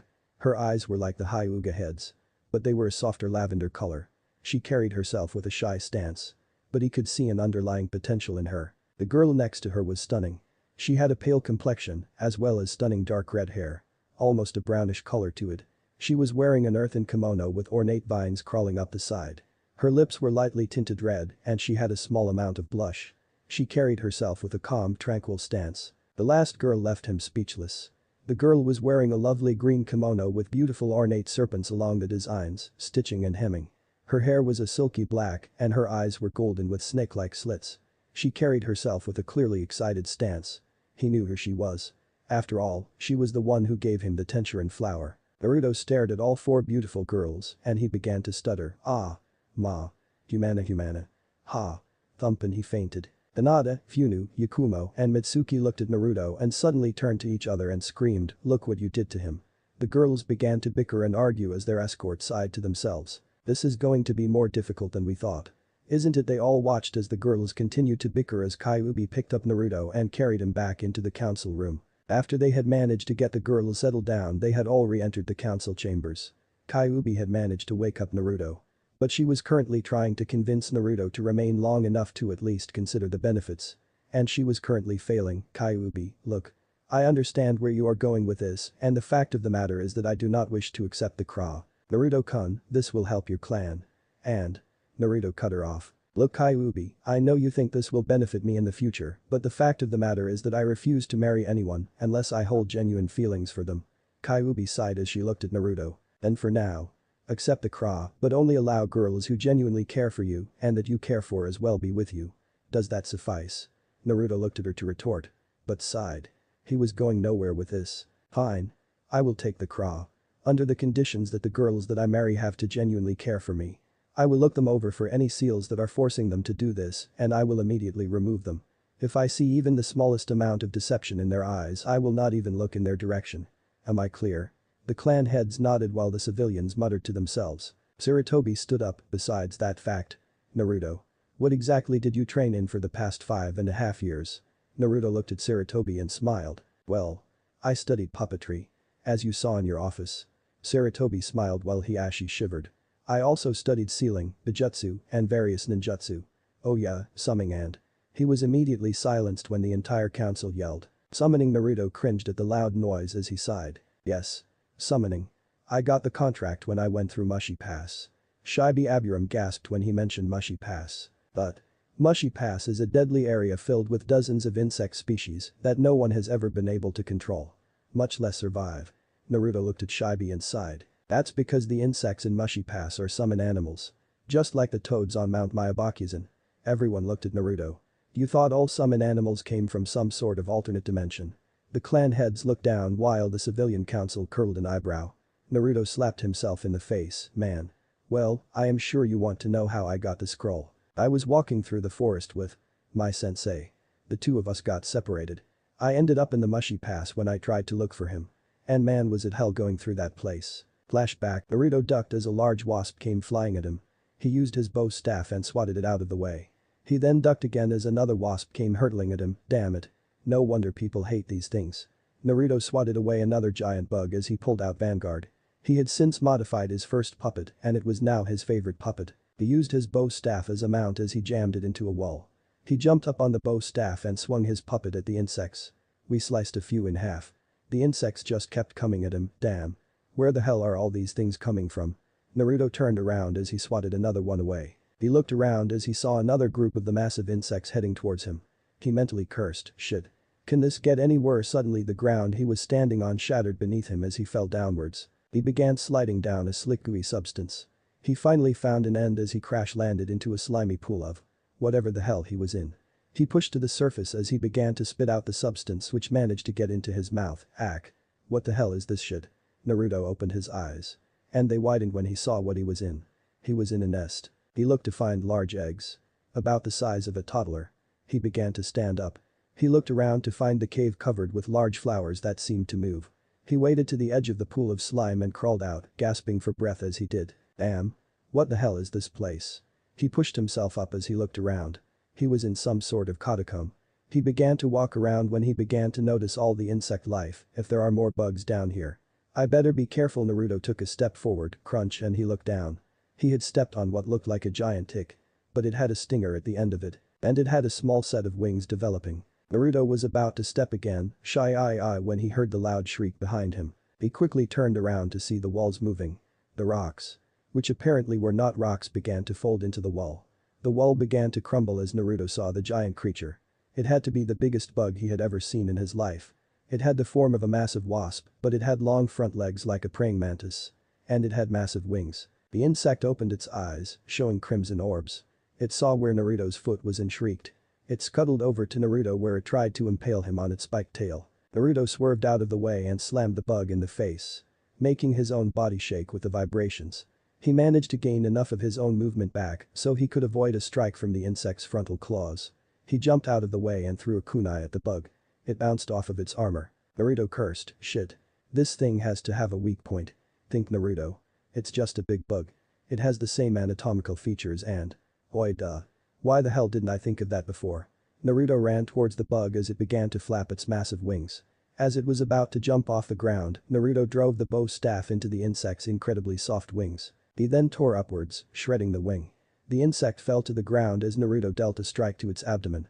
The insect fell over and lay limp on the ground. Naruto was about to walk away. When he suddenly heard scuttling. He turned around to look into the shadows. And his eyes widened at what he was seeing. There were large beetles coming at him. But they seemed to be going at a steady pace. His eyes widened when he realized why they were going so slow. He now admits. The bug he was fighting. Was not the biggest he had seen. Slowly a massive form was revealed. The head was similar to that of a queen termite. But it had rhinoceros beetle horns. 3 to be exact. Its legs seemed to be gangly, but it had 6 massive pincers up front that looked like they could cut through stone. As more of the insect was revealed he noticed large green pods on its back. Suddenly one of the pods exploded as a worm-like creature fell to the ground. It squirmed for a minute while it began to move towards one of the pools. The insect began to raise itself as Naruto noticed that the end of its body was connected to it. What appeared to be a massive sac. The flowers he saw in the cave began to light up. And his eyes widened in horror. The sac that the insect was connected to went deep into the catacombs and circled around the nearby sludge pools as they poured out more sludge. He stared into the insect's compound eyes. He could have sworn he heard a hissing sound come from it before it directed its attention to the insect that Naruto had just barely defeated. It began to click and hiss at the insect. The insect responded by hissing and clicking as well.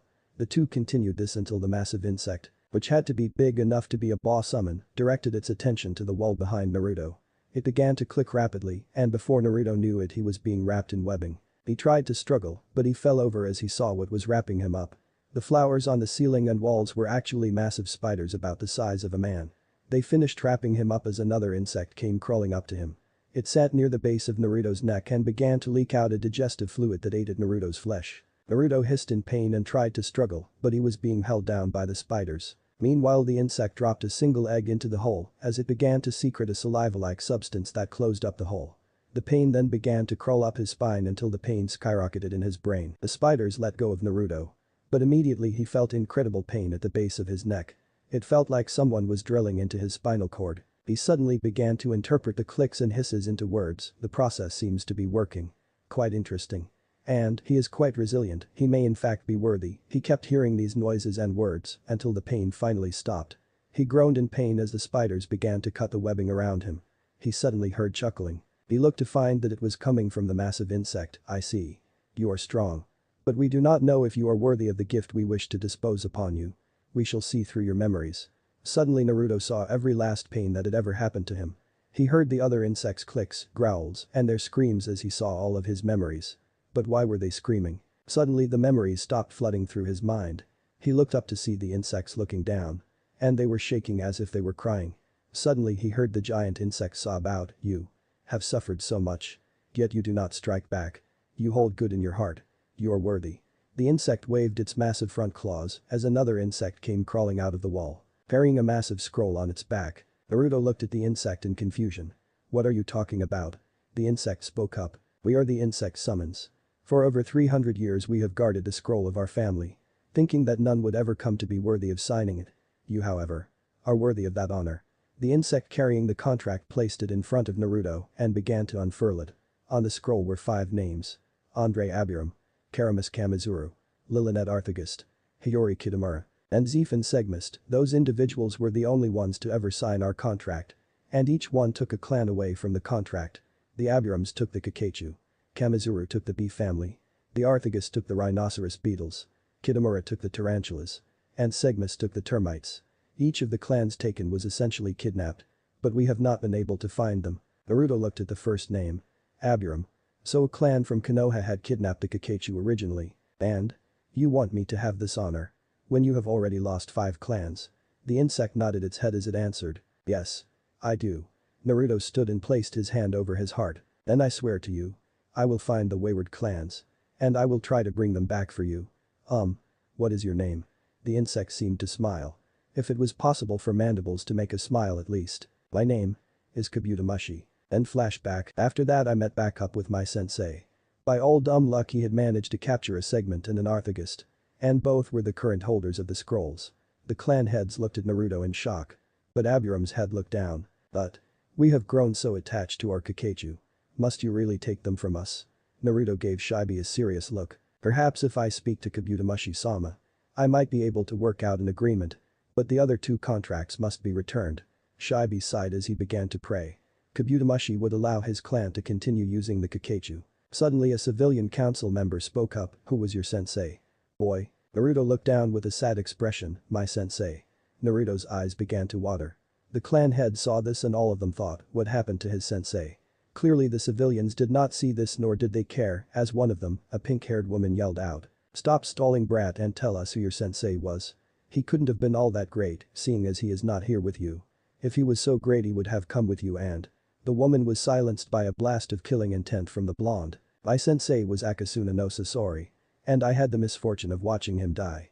He let up on the killing intent and sat down. The council began to whisper in shock. Well, Danzo stood up. Lord Hokage. Surely someone as skilled as him would make a fine addition to my root division. He has the Mokuton and a Megakure bloodline limit and he was trained by Akasuna no Sasori. The greatest Suna ninja to ever come from their ranks.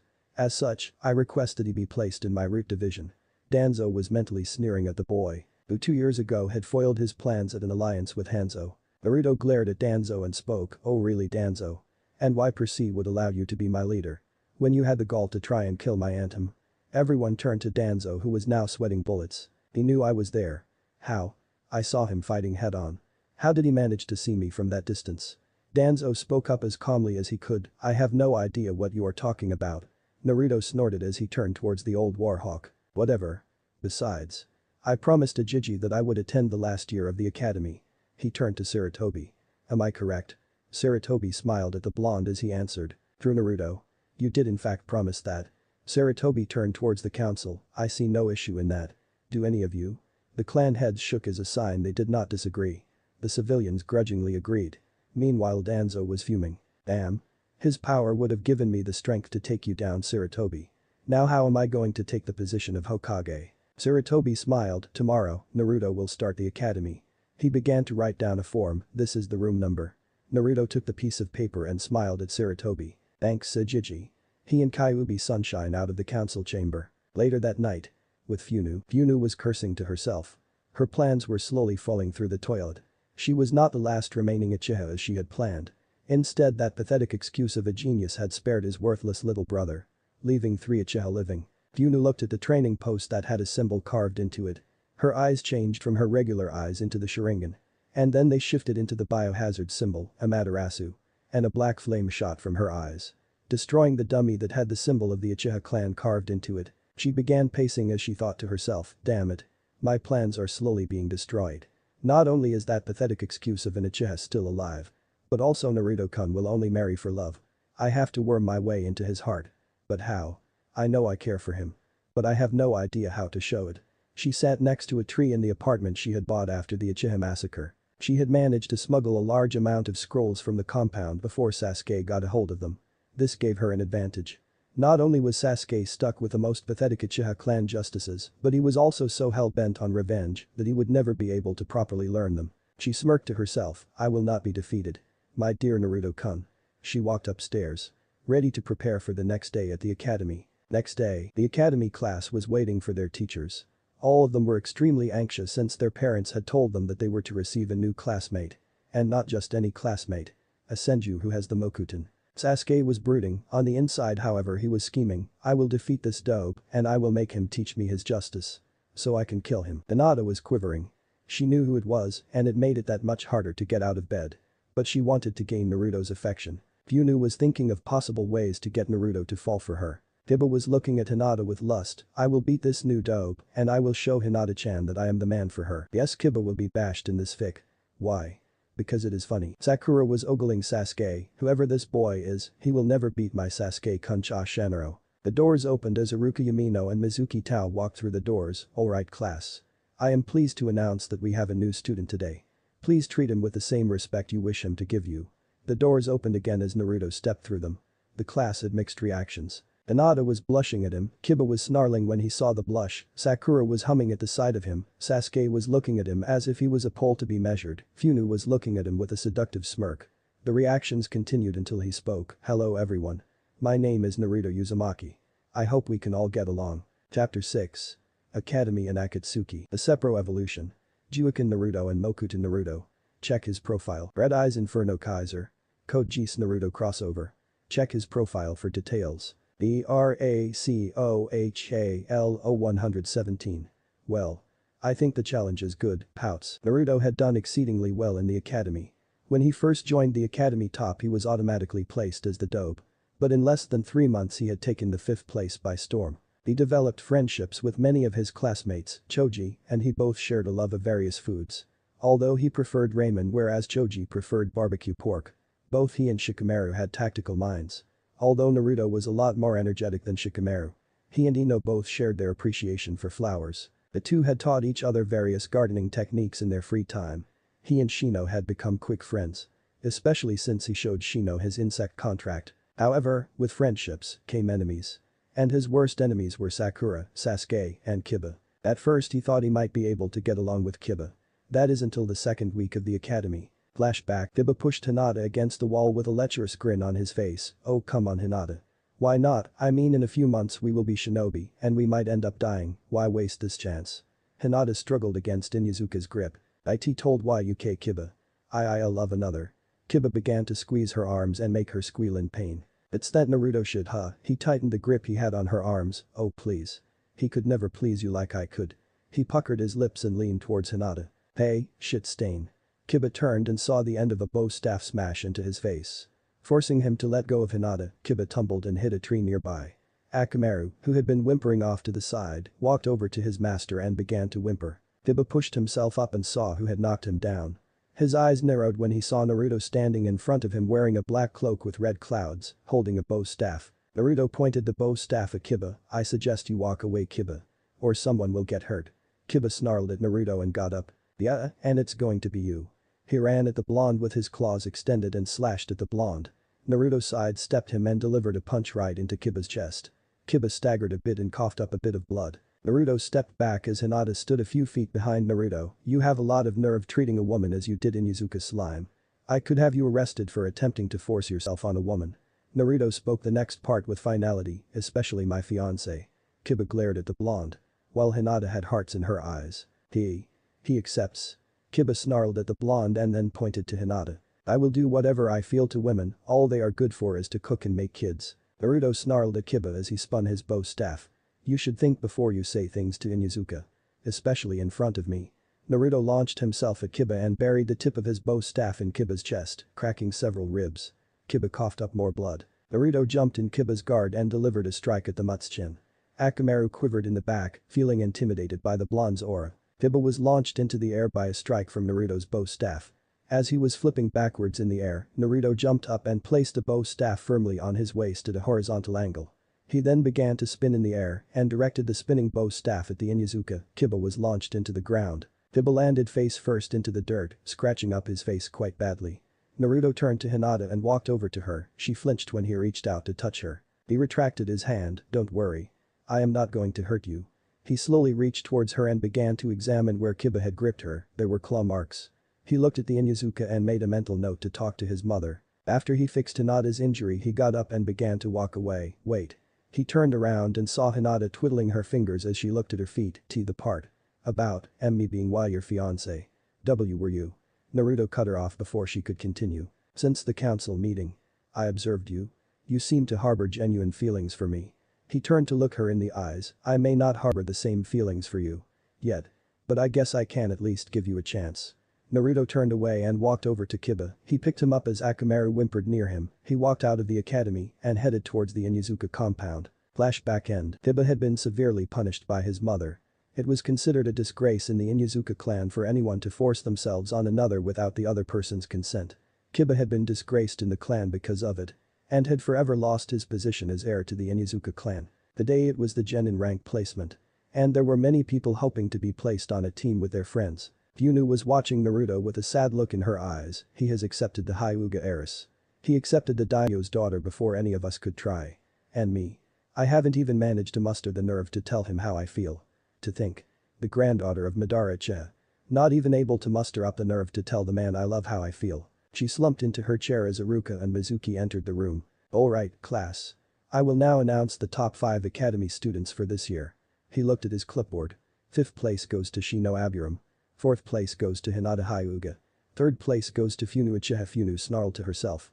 Had the academy focused more on practical skills rather than history lessons, she would have taken 2nd or 3rd place. 2nd place is Sakura Haruno said a fangirl did her classic banshee shriek, making half the class go deaf.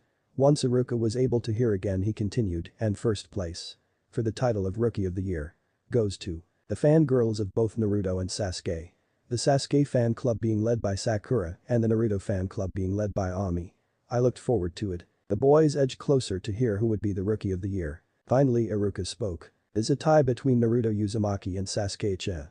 Congratulations, this is the first time there has been a tie for Rookie of the Year since Andain graduated from the academy. Now. Iruka was silenced by Sasuke who stood up and yelled. This is unacceptable. Only an Uchiha could ever be worthy of the honor of becoming Rookie of the Year. Not some no-name clanless freak. The room became silent as Naruto turned to the Uchiha and snarled, you want to say that again, Brad? The two got into a glaring contest. You are a no-name clanless freak who should be kneeling in front of me like a dog. I will not share the title of Rookie of the Year with anyone. Naruto smirked. Then how about a little spar?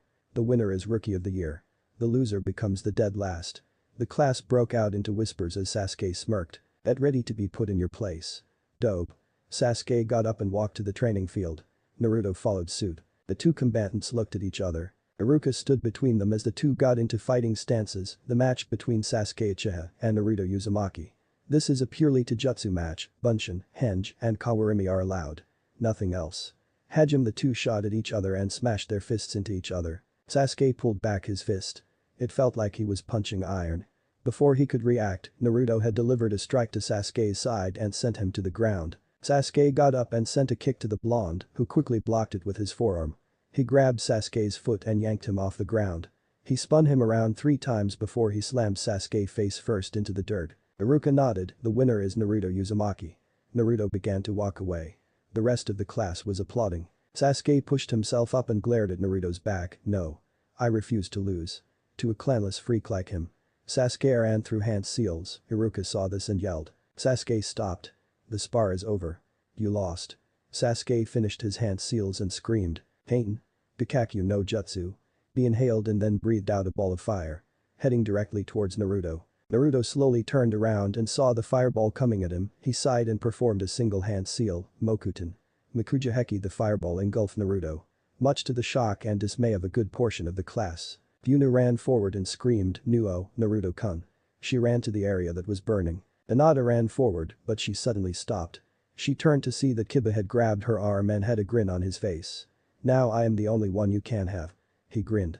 But he fell over when Hinata kicked him in the nuts. She ran over to where the fire was, tears streaming down her face. Sasuke grinned as he looked at the fire, yes.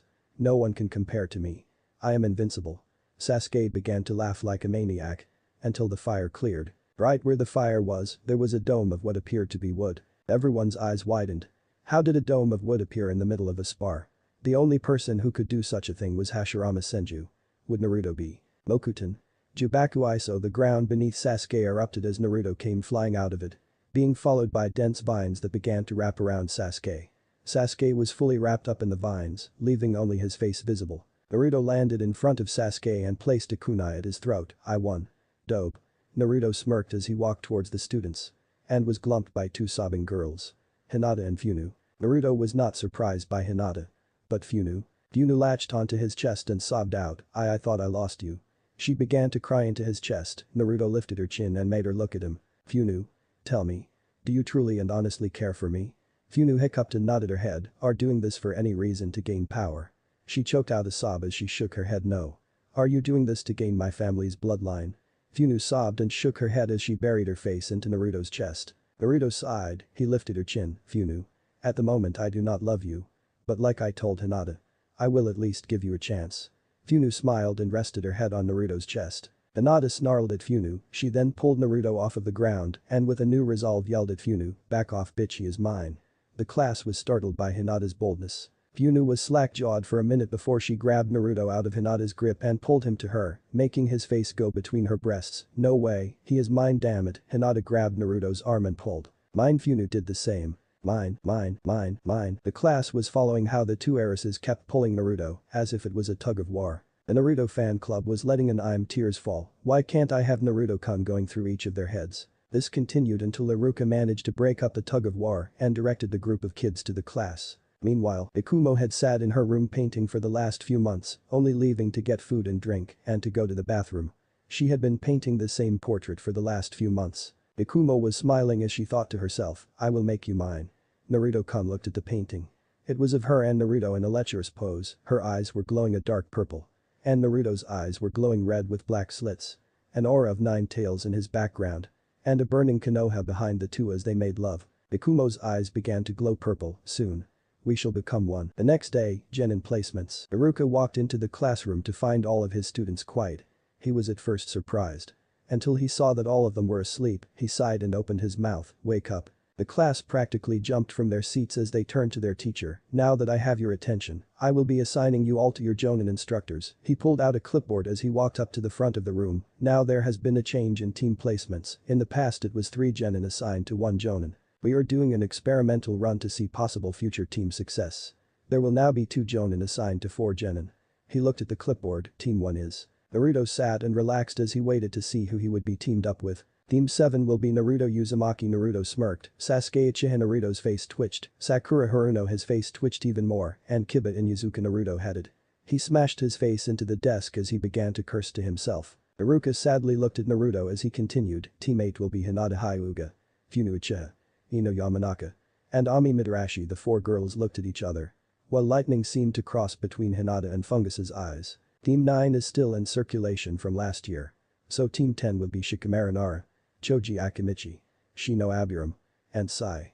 Iruka looked at his students, may you all prosper in your careers as shinobi of Konohagakure no Sado, return here for your team placements in a week. Iruka walked out of the room as the students began to file out of the room. Naruto walked up to Hinata and Funu, who were waiting for him at the door, so. Do you two want to come to my house tonight? We are having a celebration for graduation at my place. The 2 girls curled an eyebrow. We? The 2 asked simultaneously. Naruto smirked as he whispered in the girl's ears. It's a surprise. He turned to the rest of the class, hey. For those of you who got an invitation to the celebration tonight, head to the training ground tonight at 4. He turned back to Funu and Hinata. I hope to see you two there. Naruto turned to walk out of the building. Hey. Naruto turned to see Sasuke, Sakura, and Kiba glaring at him. Why didn't we get any invitations? Naruto smirked as he nonchalantly spoke. Because I hate you. The three faces faltered as Naruto walked out of the room and headed down the hallway. He ran through a set of hand seals. And he vanished in a swirl of paper. Outside of Konoha, Itsuki was heading towards Konoha, her father's royal guard behind her. She had insisted on moving to Konoha to be with her fiancé. Her father approved so long as she had her guards with her. She was carrying her Naginata. Most princesses were pampered. Spoiled. Okay, so was she, but her father downright refused to allow his daughter to be a pushover. He had trained her to be a fine warrior, and in Hai no Kuni, there was no person better with a Naginata than she was. She looked into her pouch and looked at the gift in it. She smiled. Today was the day she would officially promise herself to Naruto. Today she will officially be his fiancé. She sighed to herself as she realized that she would have to share him. It did not matter. She would always care for him. She wondered how the Tenshinhan flower was doing. He had shown it to her the last time they met and it was truly beautiful. She had immediately declared that when the two were old enough, they would marry. She looked up and saw the gates of Konoha. She picked up the pace as she headed towards the home of her fiancé. Meanwhile, Naruto suddenly appeared in a swirl of paper that quickly turned into chakra and went back into Naruto. He looked up at the sight before him. In front of him was the home he had made with his Mokuton. It was an ornate-looking building, it was completely made of wood and it had a lovely scenery to it. It was a home fit for a daimyo. Or in Naruto's case the Hokage's son. Along with his girls. He walked up to the front gates and pushed open the door as he marveled at the interior. It was like walking into a palace. He walked up the nearby steps and headed to the back of the building. He opened the door. To reveal a large round area, tables were set up, food was steaming on the table, and there was a chakra-powered speaker system. He was about to go check out the rest of the place. Oh Naruto-kun. Naruto turned to see Kyuubi standing behind him in a partial view through kimono. Where have you been Naruto-kun? I was so lonely. She shook her shoulders as she allowed her kimono to slip a bit, causing a slight nosebleed in the blonde. Naruto's eyes widened when he heard that voice. He looked at Kyuubi who was giggling. He slowly turned around. And was shocked to see who was behind him. Naruto. What have I told you about being a pervert? The person who said this had long blue hair with a white origami flower in it. She was wearing a black cloak with red clouds on it. The two people next to her were both redheads. One had a pair of eyes that had a ripple pattern in it and had darker red hair that was long enough to braid. The other redhead had lighter orangish red hair and it was spiking up everywhere. Standing behind him were his extended family. Konan Uzumaki. His aunt, Nagato Rakuto. His uncle. And Yuhiko Kazama. One of his old teachers. His family. Chapter 7. Party and the plot. Naruto looked at Konan, Yuhiko, and Nagato and screamed, Auntie Konan, Uncle Nagato, Yuhiko-senpai. What are you doing here? Konan giggled as she wrapped her arm around Nagato's shoulders, making the Rinnegan user blush. Oh. We decided to come by. You know. Celebrate my nephew's graduation from the academy. She giggled as she walked up to Naruto and pinched his cheeks, and the rookie of the year too, Kakuzu will love this. At the mention of Kakuzu Naruto's eyes widened. Kakuzu Jaisen is here. That is. Naruto looked like he was about to shout in glee when he shivered. Wait. If Kakuzu is here. Then that means. His eyes widened in horror. Before he could open his mouth to speak. All hail Jashin-sama. Naruto turned towards the direction he heard Haiden's voice from and screamed as he ran towards the voice. Damn it Haiden, no worshipping Jashin in my kitchen. Naruto ran down a hallway as Yuhiko's face palmed. Oh boy. Why did we bring them again? Konan pouted as she looked at her brother-in-law. Nagato and Yuhiko were half-brothers. Both had different mothers, but the same father. Nagato's mother was a descendant of the Rikudo Sennin, while Yuhiko's mother was not. Oh come on, how many times do I have to explain this? Zetsu wanted to introduce Naruto to his daughter, Deidara wanted to see whose art was better, Kakuzu wanted to try to win his money back, Kisame wanted to see who was better, a sword fighter or a bow staff user, and Itachi wants to know how his brother is doing. Yuhiko sighed in defeat. He still could not figure out how Naruto, at 9 years old, was capable of beating a 90-year-old shinobi at poker. 10 games in a row. Yeah. Everyone turned to see Kakuzu standing at the side, looking at his wallet. Since that game I have not been able to concentrate on gambling. And have lost my entire life savings. He sighed as he turned around, I will never know how he does it. Even though the kid's got spunk, he may still think Sasori Dono's art is the best, but he sure as hell knows how to make a bang. Deidara walked out of the hallway carrying several sticks of Naruto's homemade dynamite. These things are awesome, and the best part, they require no chakra. Deidara was grinning like a madman as he looked around for something to blow up. Nagato looked at Deidara. Deidara? What did we say before we got here? Deidara looked down and grumbled. No blowing up Naruto's stuff. Unless he gives permission. Nagato smiled as he fished in his pockets. Good boy. Having a granola, he threw the granola, which Deidara proceeded to catch and eat. Fish. You are cooking fish. Come on, Naruto. Why fish? Everyone was sweat dropping at Kisame. Oh god. Did no one send the memo not to cook fish? Everyone immediately found either the floor or the ceiling quite interesting. Konan face palmed as she grumbled to herself. Then again, we did not even tell him we were coming in the first place. Damn it, Hayden, I just cleaned this room up. Go practice Jashin in the cellar. Or outside. Anywhere but in the important rooms of the house. Naruto kicked open the kitchen door as he was carrying a bloody mop. I swear I question that man's sanity. He looked up. Okay, the kitchen is clean. Oh, and Kisame. What was that about fish? Everyone snickered as Kisame began to growl in anger. Let it go, Kisame. Everyone turned to see Itachi walking out of the bathroom. It's not like he knew we were coming. He pulled out a box of Pocky and began to munch down on it. Hey Itachi. How's it going? Oh, by the way, your brother is an ass, tried to kill me yesterday with a fucking fireball. Itachi sighed as he rubbed his temples. Why am I not surprised, he always did take after our father. But anyways, when is the party starting? Itachi asked with excitement. After all, parties meant sake. And Itachi loved his sake. It will be starting at around 4. So that means we have 3 hours until Naruto leaves. Before he shouted, and Zetsu. Stay the hell out of my damn wine cellar. Naruto walked down the hall as Zetsu appeared out of the wall. Damn it. How does that bastard do it? It would be nice to use for infiltration. Or to avoid so we can get his rare sake. That too. Everyone's sweat dropped. Only Zetsu would be able to have a conversation with himself and not be admitted to a mental ward. With Naruto was walking through the halls of his mansion. He had looked at all the portraits in it. There were portraits of many various scenes of his training, his senseis. He had a few senseis, but Sasori was definitely the sensei he admired most. Oftentimes he would think of him as a father. Naruto turned down a hallway, and at the end of the hallway was an arched door, and it was locked incredibly tight. No one was getting in there unless they had the Mokuton, and no one without the Ranbanhata would be able to get out of the vault. He had made sure that it was safe from all intruders. On the walls of the hallway were various paintings and photos, ranging from photos of him with the Akatsuki to paintings of battle scenes. He had painted a good portion of them. And Saratobi had even offered to buy a few of them for a generous price. But he refused, saying that each painting was special. He walked down the hall and looked at each object on the wall. One was a picture of him making his first puppet. Sasori had taken the photograph, saying that a puppeteer's first puppet is always a memorable thing. Another was a painting of the Three Wolves Mountains in Tetsu no Kuni. They had stopped there to acquire a body for his third human puppet. The next painting was of a forest that had a beautiful design.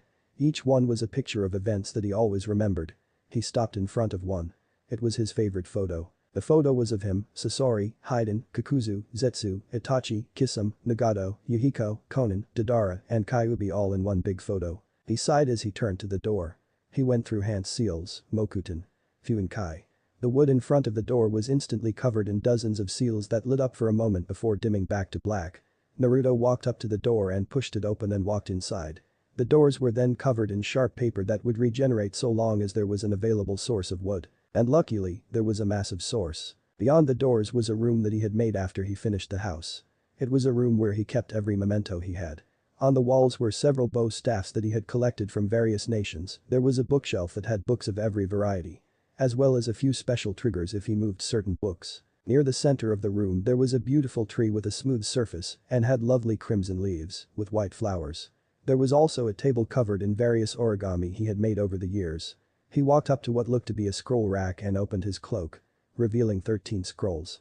There were 7 black scrolls. And 6 white scrolls. Each one had a symbol on it. Naruto placed each scroll with their corresponding scroll holders based on the symbols on it. In the center was the black scroll with a red scorpion. On its left side was a black scroll with a silver cloud, and the one on its right was a black scroll with a scorpion and an Oni mask. He traced the red scorpion, Sasori. I swear your legacy will be remembered forever. I promise you. He got up and walked to the side that had various bow staffs and pulled out his own from a seal on his wrist. He looked at it and traced the golden designs on the staff, Futen-sama. Your teachings allowed me to use this weapon. I will always honor it. He gently placed the staff on a shelf and bowed. He walked towards his bookshelf and traced the bindings of 3 books, Jikatsu Babit. Your teachings have made me a match for any seal master. I will never forget you. He gently bowed and sat in front of a small closet. He opened it to reveal a small altar with 3 pictures. One was of a red-haired man who looked no older than 20, another was of a white-haired man covered in wrinkles that had a creepy smile, but still a warm one.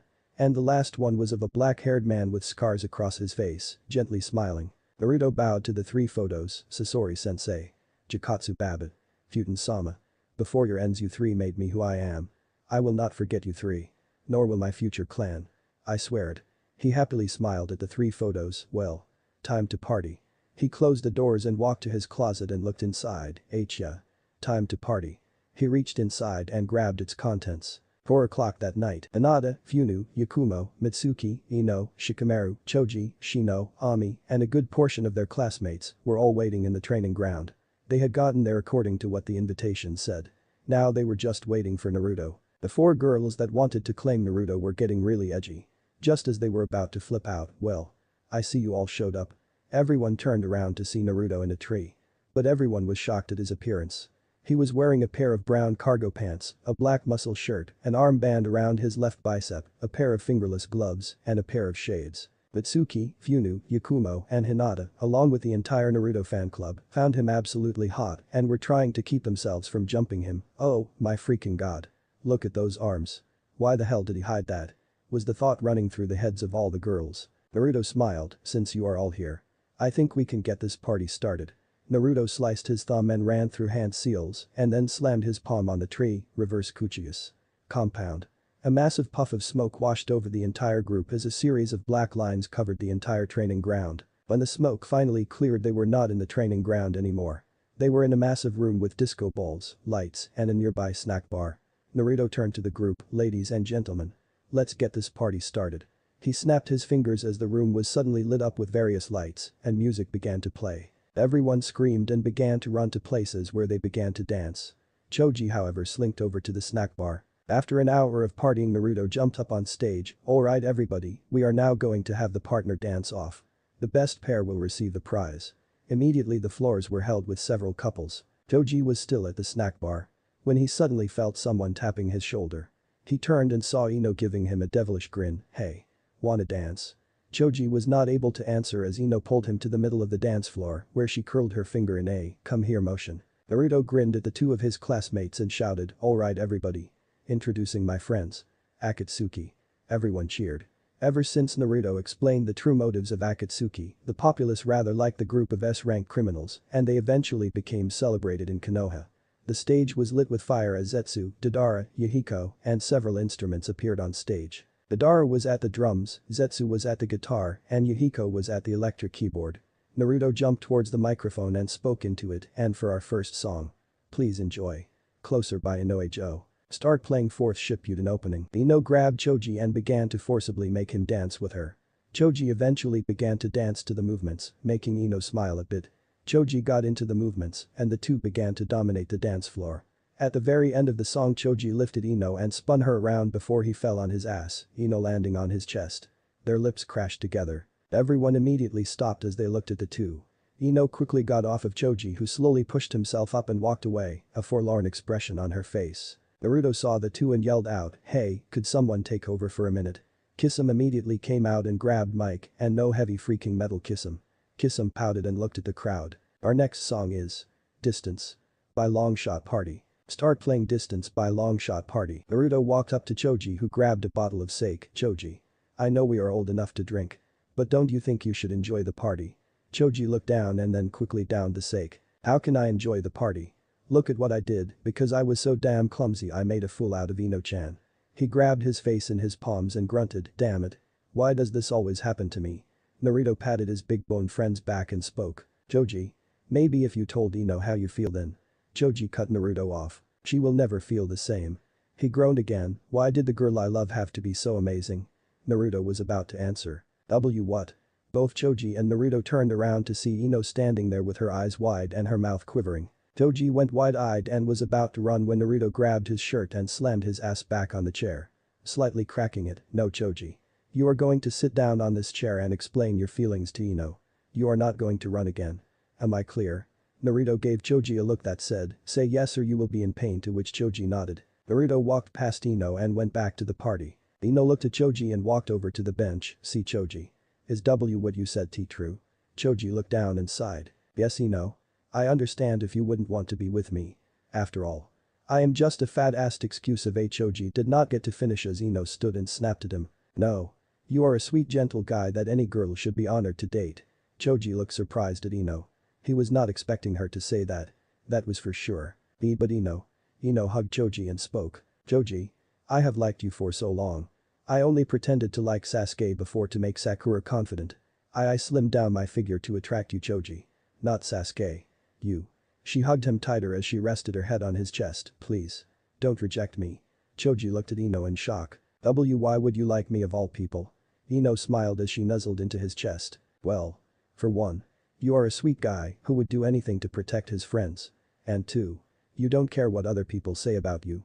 Sure, you get angry when people call you fat, but you don't let it control your life. Well, I let go of Choji and pointed to her body. Which agreeable was a bit too thin to be normal, care too much about what people think of me. Choji smiled as he looked at Ino. Ino. I don't care how you look. You are an awesome confident girl. I have no idea why anyone would not want to date you. Choji looked down. Ino smiled and grabbed his face. And slammed her lips against his. Finally. Choji and Ino turned around to see their class looking at them. We were wondering when you two were going to get together. Choji and Ino were shocked. What? You think none of us noticed how Choji would look dreamily at Ino all the time and how Ino would giggle and blush when she watched Choji during lunch? The two genin blushed in embarrassment. Ami ran up to the two. Come on lovebirds, let's party. She dragged the two to the dance floor where everyone was cheering for them. Naruto chuckled off to the side. He knew that getting those two together would be a good idea. Oh Naruto-kun. Naruto slightly shivered as he heard two voices behind him. He turned around to see Hinata and Funu grinning lecherously at him. Hi girls. How do you like the party? Funu grinned as she walked right next to Naruto. Oh. She began to trace her finger down his jawline. I think the party is spectacular. She leaned closer to his ear and said huskily, but I can think of so many more pleasurable things. Naruto shivered. Causing Hinata to growl at Funu. That bitch. Kick her ass. Hinata pushed Funu aside. Oh yes Naruto-kun. This part is amazing. Why don't we discuss how great it is over a nice cup of sake? She grinned lecherously and afterwards we can have some real fun. Hinata leaned in closer while she gently moved her hands closer to his butt. Oh girls. The two girls turned around to see Conan standing in front of them. Might I ask what you are doing to my nephew? The girls blushed profusely, realizing they had just been caught trying to seduce the woman's nephew. We were The two could not form a coherent sentence, causing Conan to giggle. Oh don't worry. I have no problem with my nephew dating you both. She looked at Naruto with a demonic tint to her eyes and a creepy smile, but if you end up becoming a pervert, I will personally cut off your little friend. Naruto quickly nodded his head. Conan immediately went back to her cheery self. Good. Now. Why don't you go speak with Yakumo? She indicated to the young auburn-haired girl on the side. I heard that she liked painting. Why not show her what you have done? I will talk to the two young heiresses. You go talk with Yakumo. The smile on her face was sincere. But underneath it, one could see an underlying threat to it. Naruto wasted no time and walked over to Yakumo. Conan meanwhile turned to the two heiresses with a hard expression. Now. Let's get a few things straight about my nephew. Naruto walked up to Yakumo, who was sitting with a drawing pad in her lap. Hey Yakumo, she looked up at him. I was wondering how you were doing. Yakumo smiled as she went back to her notepad. Oh. I'm doing fine. Naruto-kun. So she looked up at him. I heard you had a variety of paintings. Perhaps you could show me a few. Naruto chuckled. Sure. Why not? I was actually planning on showing you Hinata, Funu, and Mitsuki them later. But hey, what is a few hours early? Yakumo stood up and followed Naruto as they went to a door near the side of the dance hall. Mitsuki saw this and narrowed her eyes. What is she going to do to my Naruto-kun? She immediately downed her punch and walked towards the door. Naruto opened a door to a room and revealed what was inside. The entire wall was covered in one massive painting, and by the looks of it, the painting was still in process of being completed. Hell, the painting was only halfway done. Yakumo walked around the room, marveling at the sight. You like it? I started it as a sort of memorial to what has happened to me in my life. Yakumo looked to where she assumed the painting began and saw a massive nine-tailed fox being pulled into a set of intricate lines on a baby's belly. She looked at the rest of the painting and saw that it was indeed based on history, if the apparent age of Naruto in each painting was any indication. But she stopped when she saw what she assumed to be Naruto weeping over a dead carcass. And another carcass behind him. But it was incomplete. The carcass she could identify had crimson red hair and looked to be in his late teens to early 20s. Yakumo turned to Naruto. Naruto-kun. What is that? She indicated the painting. Naruto sighed as he answered. That is a painting of my now deceased sensei. Akasuna no Sasori. Who I saw as a father for a while. He walked up to a set of paints and pulled out a nearby canvas, but enough of the sad stuff. How about you give painting a shot? Naruto grinned as he presented the paints to her. She walked up to the canvas and sat down. Meanwhile, Mitsuki used a stealth skill she picked up from a few scrolls she had borrowed from the shinobi library to sneak into the room. She watched as Yakumo began to paint. Yakumo did simple brush strokes and then began to make complex shades and hues. After a few minutes a very beautiful picture was being formed. It was vaguely like a picture of the Hokage Tower. But there were light tinges of red where there should not be. Naruto got a closer look. And he suddenly began to feel dizzy. Yakumo grinned maliciously as she placed her hand on his cheek. Oh. Feeling weak, my dear? Her malicious smile gained a hint of lust in its form. Don't worry. It won't be for long. She turned towards Naruto, revealing a pair of glowing purple eyes and a set of fangs developing. Mitsuki saw this and jumped out as Yakumo performed a single hand sign, Ninpo. Karama Hijutsu. Mujanansa, Chains of Fantasia, a field of chakra washed over the room. Hitting all those in the room. Including Mitsuki. Then Naruto snapped his eyes open and looked around. He found himself in the middle of Konoha, but the village was barren, burning. There was blood trailing down the street. He quickly shot up and reached for his kunai pouch. But found nothing there. Oh, Naruto-kun. You won't be doing anything with those ninja tools of yours. Naruto turned to see Yakumo coming out of one of the burning buildings, then again. Why would you want to do that? She began to slip off her kimono. When you have me. She advanced for the blind, a lecherous grin gracing her features. And a demonic aura surrounding her. Elsewhere, Mitsuki shot up and looked around. She was back in the Daimyo's palace. But. This was all wrong. The vines were covered in thorns, and the pond was crimson like blood. And the palace. Was ablaze. Now girl. We can't have you interfering in our fun with our dear Naruto-kun. Mitsuki turned to see glowing purple eyes and a set of razor-sharp teeth in a nearby shadow. After all. Once he becomes ours. All this indicates the state of the palace, and more. She'll become a reality. Mwahahahaha. The eyes disappeared in the shadows as the ground beneath Mitsuki began to rot and blacken. Chapter 8. The end of Plot 1. Naruto backed away as Yakumo began to strip in front of him, a sultry grin on her face. What's the matter, Naruto-kun? Isn't my body? She let her entire kimono fall. Revealing her naked figure to him, to your liking. Naruto got into a fighting stance. Yakumo, I'm warning you. Step back. Yakumo only giggled at his threat. Naruto moved to strike her. But found he could not move his arms. He looked down to find his arms had been grabbed by a series of chains. And behind him was a concrete wall. He was not getting out of this. Yakumo placed her finger on his chin. Naruto-kun. I am going to show you such pleasure. You will never want it to end. Yakumo grabbed the back of his head and forced his lips against hers. Naruto tried to move his head to avoid it. But he found himself compelled to continue kissing her. She grabbed his shirt and tore it off of his body and began to use her hands to rub his chest.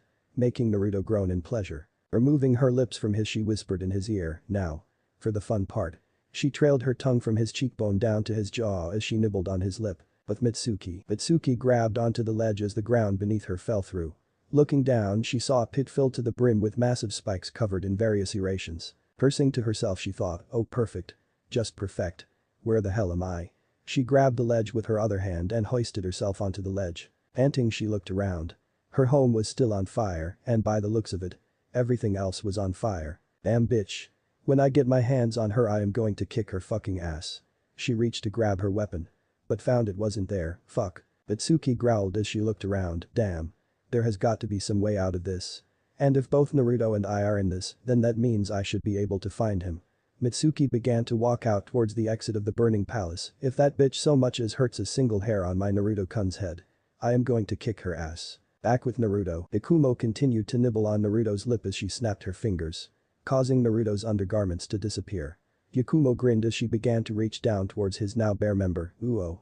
Naruto-kun, it seems you got hard for you naughty boy. Naruto groaned as Yakumo began to stroke his member. Yakumo. Get the hell off me. Now. Yakumo giggled as she sped up the pace. Oh, don't tell me you don't like this. Naruto-kun.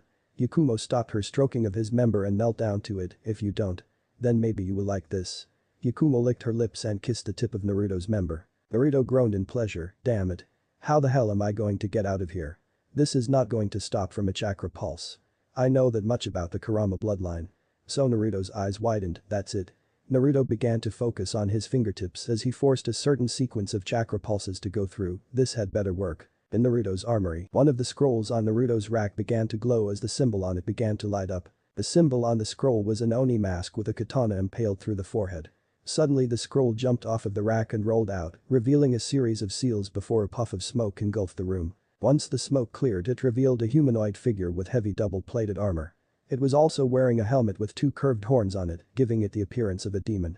It also had a large fur coat that went back its ankles. The figure stood to reveal it was wearing a face mask very similar to an aim breather. On its sides were 4 black katanas still sheathed. If one looked closely, they could see a symbol of Tetsu no Kuni. This was Naruto's third human puppet. Hattori. Hattori stood stock still until a blue seal glowed on the back of its neck and the glow continued down the entire length of the Hitakigutsu body. Suddenly the puppet looked at its hands and then snapped its fingers. A metallic voice very similar to Naruto's came out of the mask. "Alright. Now, time to get to the boss." The puppet ran out of the room. Well, the seal on its neck began to disintegrate. Meanwhile, at the party, the academy graduates were all enjoying the songs being played on the stereo. While all the Akatsuki members continued to dance on the floor. Madara was breakdancing while Kisame was headbanging to the songs. Zetsu was off to the side enjoying some punch and shrimp with a few of the genin hopefuls. Haiden was doing an air guitar on the snack table while yelling, "Rock on for Jashin-sama." Kakuzu was sitting in a chair, slumped over from drinking a case of sake. Konan was dancing with Nagato as Yahiko sat down. Itachi, however, was sitting in a corner. At first glance, nobody would think it was Itachi for one very important reason. He was hanged as an entirely different person. He had long blonde hair that was tied back into a ponytail, his eyes were jade green, and his clothes consisted of a tracksuit with an open red vest, along with a pair of combat boots. The Akatsuki may now be well liked in Konoha, but Itachi was still considered a missing nin. Itachi sighed as he thought to himself, why the hell can't Sandaime-sama just tell everyone what happened with the Uchiha clan? I want to walk in my home village again. Maybe get a date as myself for once. And not one of those stupid fangirls. Erg. Itachi was about to get up and get a drink. When he felt a sudden influx of chakra. He looked around to see which direction the chakra was coming from. It was coming from the other side of the house. And by the chakra's movements and the feel. It was moving somewhere else. What confused him was the fact that it felt like Naruto's. But for some reason, it seemed to steadily be growing weaker, odd. Naruto's chakra usually either stays the same size or grows larger. Even with high ranking, it is hard for him to lose any chakra. Back in the Genjutsu, Naruto groaned as he thought to himself, Hattori had better get here soon. Ikumo was now sucking on his member after she had removed all of his lower clothing. She released his member with a resounding pop before she looked at Naruto with lust. Now. For the main course. She twirled her fingers as the branches holding Naruto forced Naruto onto his back. Ikumo licked her lips as she climbed up on top of him. Don't worry about Naruto-kun. This is going to feel really good. She looked back towards his stiff member and positioned her entrance in front of it. She began to slowly bring herself down as she gently spread the folds of her lower lips. Oh. Yes. Either Yakumo was a masochist or she was actually feeling pleasure. She finally simply let Naruto's dick slide inside her. Ahhh, she panted as she began to rock back and forth. Oh yes, she grasped her hair as she yelled. Oh yes. Ooh fuck him, Naruto. Yes. Naruto was trying as hard as he could to avoid being released. And he was having a really hard time with that. God damn it, Hattori got over here now. But Mitsuki slashed down a bunch of trees as she heard moans in the forest. Damn it. That sounds like Naruto-kun. If that bitch tries anything you'll what? Mitsuki turned around. And her eyes widened. Standing behind her was a creature with long black horn-like protrusions, massive fangs, and dark skin. But what confused her was the fact it was wearing the same clothes Yakumo was wearing. Mitsuki got into a fighting stance and snarled, "Who the hell are you?" The demon giggled in a demonic tone, "I am Ido. The manifestation of Yakumo's powers. And you must be Mitsuki. Niece of Orochimaru." Mitsuki's eyes widened when Ido said who she was. How do you know that? Ido scoffed as it looked at Mitsuki, "Oh please. Do you honestly think I would strike against one of my barriers to ultimate power? Without first discovering everything I can about my competition. I took control of Yakumo several times and looked everywhere for anything that I could use against you, Hinata, and Funu. And I must say I found some juicy information." Ido began to walk around Mitsuki of the royal house of the Daimyos of Hai no Kuni. Daughter to Sora, Daimyo of Hai no Kuni. And his beloved wife Natara and niece to Snake Sanin, an S-rank criminal. Orochimaru. Hinata Hyuga, daughter to Hiashi Hyuga and Hana Hyuga. Out of the entire Hyuga family, she has shown the lowest possible skills in their taijutsu form. And of course. Funu Uchiha, the last living descendant of Madara Uchiha. I know everything on record about you three. Ido began to chuckle as it looked at Mitsuki, who began to smirk. On record, huh? Well, I got news for you. Mitsuki placed her hands together in front of her as her eyes turned even more snake-like than before. Not even a fourth of my abilities are on record. Mitsuki went into a stance and covered her right eye as she stared at Ido with her left. The eye twisted until it was so snake-like. One would think it was torn from a snake's eye socket. Oh, Sir Zikin, Fear's glance. Ido was frozen in place as the world around it began to darken and twist like water in a maelstrom. What is this place? Mitsuki walked towards Ido, her hands still covering her right eye. This is sort of like a bloodline in my family. Our left eyes allow us to concentrate so much on killing intent onto a person that it can make one feel as if they are an A. But the amazing thing is, it is pure killing intent. When the illusion starts, it will not stop until the person's mind shuts down from fear, they die. Or somehow escape. Even after they escape, it will take several minutes for the effects to wear off. Mitsuki wrapped her free hand around Ido's neck. This technique is why our family was called the Glaring Snakes. Now die. Mitsuki tightened the grip on Ido's throat. Snap. Until the demonic spirit vanished. Mitsuki sighed. Damn. That was a close call. That's it, you little bitch. Mitsuki's eyes widened as she heard a foul demonic voice surrounding her. I was going to let you live after I had made Naruto mine and had taken the power of the Kyuubi to burn Konoha on the ground. But I am going to make you suffer. The ground began to shake and tear as hundreds of black spikes began to shoot out of the ground. Back with Naruto and Yakumo. Yakumo had switched positions and was now riding him backwards. Oh god, that feels so good. Oh yes. Oh, just a bit further. And you are mine. Naruto groaned as he felt a bit of the coom he had been holding and slip out. No way. No fucking way am I going to coom from being raped. Yakumo began to fondle her breasts. Yes. Coom inside me. Give it to me. Give me your seed. Give me your coom. Yakumo sped up her efforts as she tried to get Naruto's ejaculation. No. No. No. Naruto was about ready to lose his mind from holding in his release for so long. Outside, Hattori kicked down the doors to the room where Naruto had the massive painting. Hattori looked around until the puppet's eyes landed on three people on the ground, their eyes glazed over as if they were an A. Hattori looked at the deteriorating seal on the back of its neck. Shit. Only 2 minutes left. The puppet pulled out its katana and brought it down on the three of them. Mitsuki waited for the spikes to impale her, but yelped in pain as she felt a stabbing pain in her leg. She then disappeared in a black wisp. Naruto could not hold it anymore.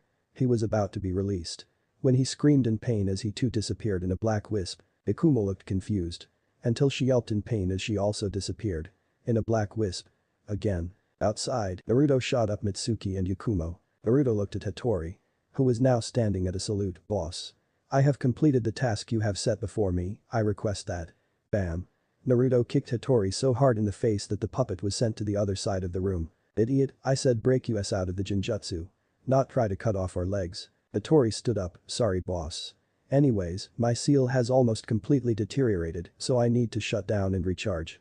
Could you possibly do that? Naruto sighed as he walked over to Hattori with a limp in his steps.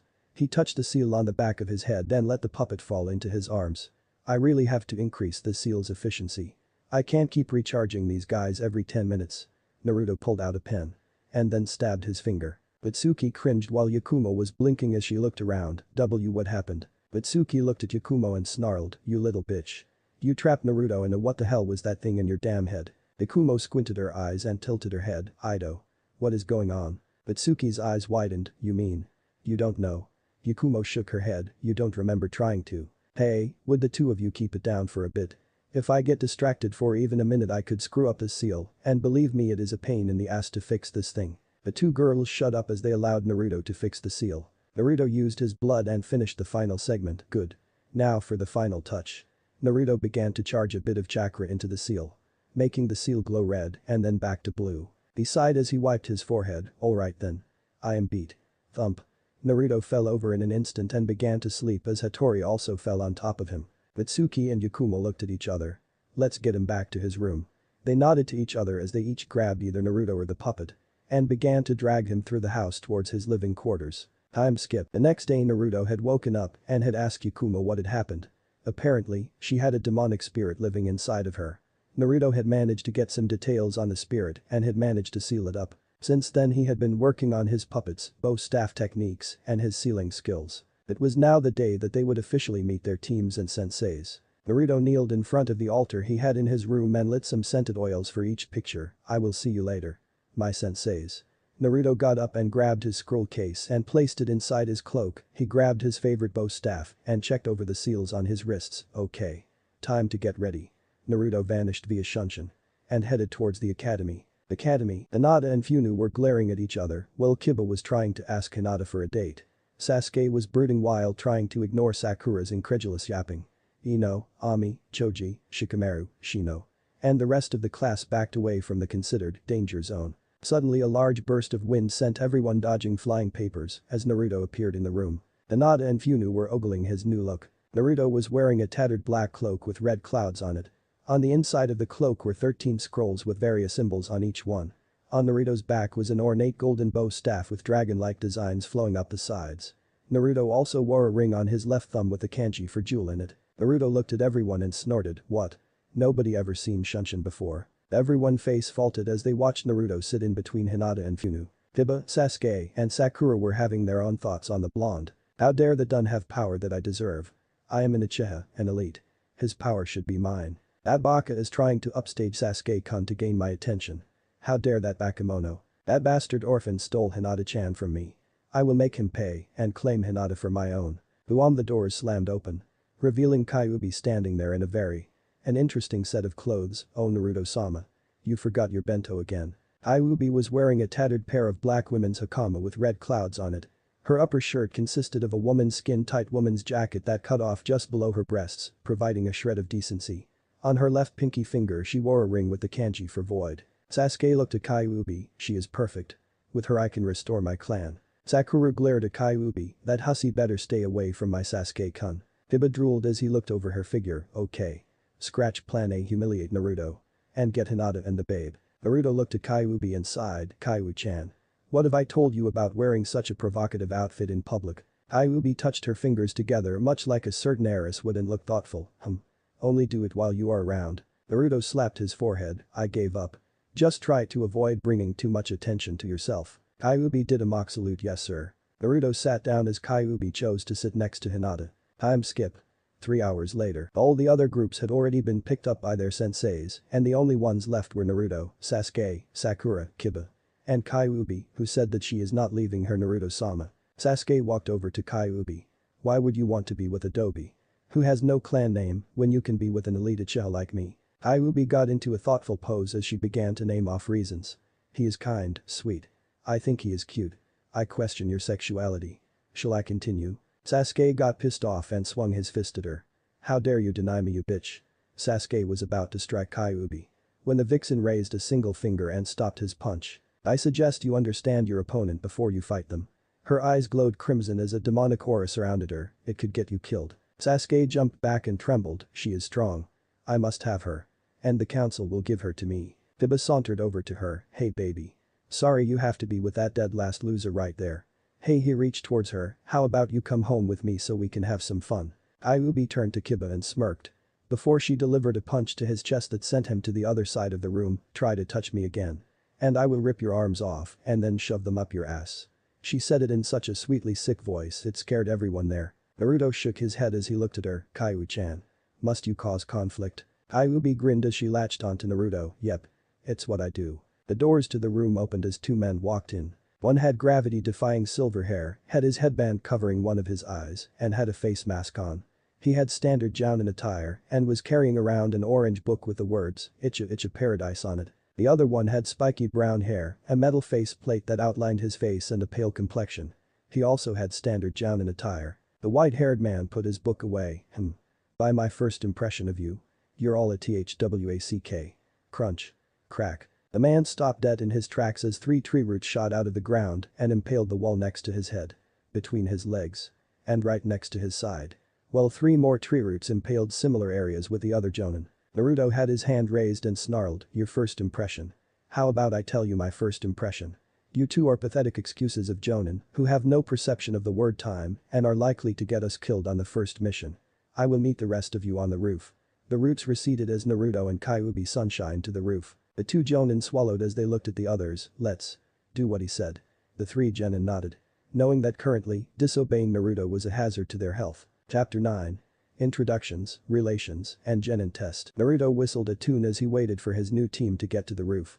He decided to pass the time by reviewing his seals. Opening his scroll, he read through one of the several seals he had created. Shoji Fuin, combination of storage seal, chakra seal, and cage bunshin. The seal allows one to seal a cage bunshin inside of an object and allow them to take full control of said object.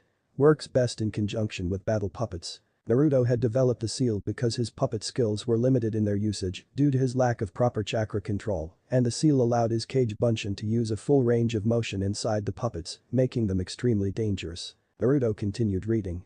But began to twitch as he felt something soft and squishy press against the back of his head. Kyuubi. What are you doing? Kyuubi grinned and jumped. Yay, Naruto-sama knew it was me. Naruto sighed as he looked at Kyuubi. You are the only person I know who will do something like that. Kyuubi pouted as she sat next to Naruto. You are no fun, Naruto-sama. Naruto sighed at Kyuubi's attitude. Oh, there you two are. Naruto looked up to see the white-haired Jonin, the black-haired Jonin, and his three teammates walk out of the building. You really shouldn't go ahead with your senses. Naruto looked at the white-haired man. You shouldn't be 3 hours late to a meeting. It could get both you and your teammates killed. The Cyclops Jonin nodded his head. Touché. Anyways. He sat down on a ledge. How about we introduce ourselves? Sakura looked at the white-haired Jonin. Up. Sensei, what do you mean? Naruto groaned as he looked at the pink-haired Banshee. Honestly, if you are so stupid you need to ask, then why did you join the shinobi program? Sakura looked at Naruto. Shut up, you baka. She swung her fist and was about to punch Naruto when he grabbed her by the wrist. Last I checked. The assault of a fellow shinobi is treason. Sakura glared at Naruto and pulled back her fist, sitting down with a noticeable HMPH. Kakashi gave them an eye smile. Okay, I guess I will go first. I'm Kakashi Haddock. Things I like and things I hate. I don't feel like telling you that. My dreams for the future. Never really thought about it. As for my hobbies. I have lots of hobbies. The group sweat dropped as they looked at him. All we learned was his name. The other Jonin sighed and looked at the four genin. Okay, I will go next. My name is Yamato. I like walnuts and a bit of botany. I dislike oily foods, Orochimaru, and traitors. My dreams for the future are to lead my team to great heights. My hobbies are reading books and architecture. Kakashi's eyes smile. Alright then. Dog boy, you go next. Kiba glared at Kakashi, then sat back. My name is Kiba Inuzuka. I like Akamaru, said Puppy barked happily. Steak, and Hinata-chan, he said whilst glaring at Naruto. I dislike anything chewy, and Naruto. Naruto shrugged his shoulders at this. My hobbies are taking Akamaru for walks, and my dream is to get Hinata-chan to fall for me. Naruto rolled his eyes. Yeah, like that is going to happen. Kakashi nodded his head. Very good, Kiba. Now, you next, Pinky. Sakura glared at Kakashi. My name is Sakura Haruno. I like blushes while looking at Sasuke. My hobbies. Blush looking at Sasuke, dreams for the future. Giggles as she stares at Sasuke, dislikes. Naruto baka. Naruto looked at Sakura, asking me if I care. Kakashi stopped the two before they could get into an all-out argument. Alright already. Okay, doom and gloom, your turn. Sasuke snorted. My name is Sasuke Uchiha. I hate a lot of things and like very little, and I have no hobbies. My ambition is to revive the Uchiha clan, he said while looking at Kyuubi, and to kill a certain man. Naruto noticed Sasuke look at Kyuubi when he mentioned reviving his clan. Not on my watch, asshole. Kakashi's eyes smiled. Very good, Sasuke. Your last, blondie. Naruto looked at Kakashi and sat up. My name is Naruto Uzumaki. I like ramen, Mitsuki-chan, Hinata-chan, Funu-chan, Oji-san, and gardening. I dislike arrogant pricks, stupid fangirls, and moronic perverts. My hobbies include training, studying new types of plant life, and painting. My dreams for the future, restore my clan, and become Hokage. Kakashi's eyes smile. Alright then. I want the four of you to meet at Training Ground 7 tomorrow. And don't eat breakfast, or you'll throw up. The two Jonin disappeared via Shunshin. Naruto got up and was about to leave. Hey Naruto. Said Blonde turned to see Sasuke glaring at him. What do you want, Uchiha? Sasuke looked at Naruto. And glanced at Kyuubi before he turned to look at Naruto again. That woman. Give her to me. Naruto snarled as he reached for his bow staff. And just why the hell should I? Sasuke snorted as he pointed to himself. Because I am an elite Uchiha. She would be perfect for repopulating my clan dobe. Naruto released a light bit of killing intent as he placed himself in front of Kyuubi. It will be a cold day in hell before I let you get your hands on her spoiled little shit stain. Sasuke began to perform hand seals, then I will just have to make you give her to me. Sasuke was halfway through the hand seals when his hands were wrapped up with trierts. Naruto held up his arm and transformed it into a sharp blade made of paper. Really? I wonder how you will accomplish that without. Naruto walked forward, intent on cutting off Sasuke's hands. Naruto-sama, but he stopped and turned towards Kyuubi. We don't have time for this. Because of that idiotic sensei of ours showing up 3 hours late, we are already running late for our appointment with Tsunade. Naruto sighed as he allowed his arm to return to normal. Alright. Damn. The two began to walk away, hey. But turned as they heard the Banshee scream, let Sasuke come out of these tree-roots. Naruto looked at Kyuubi. Then grinned as he turned toward Sakura, I am sure the almighty Uchiha elite can get out of that by himself. Later. The two vanished in a shunshin, while Sakura began to desperately try to free her beloved Sasuke-kun. Hospital. Naruto and Kyuubi appeared in front of the hospital, wondering if the results were in. Tsunade had gone through extensive amounts of studying to see how Naruto was related to her, for all she knew, he could have been a distant relative of one of the other Senju branches. The DNA she had used in the original tests showed he was pretty close in relation. But the DNA had deteriorated, so the results were partially corrupt.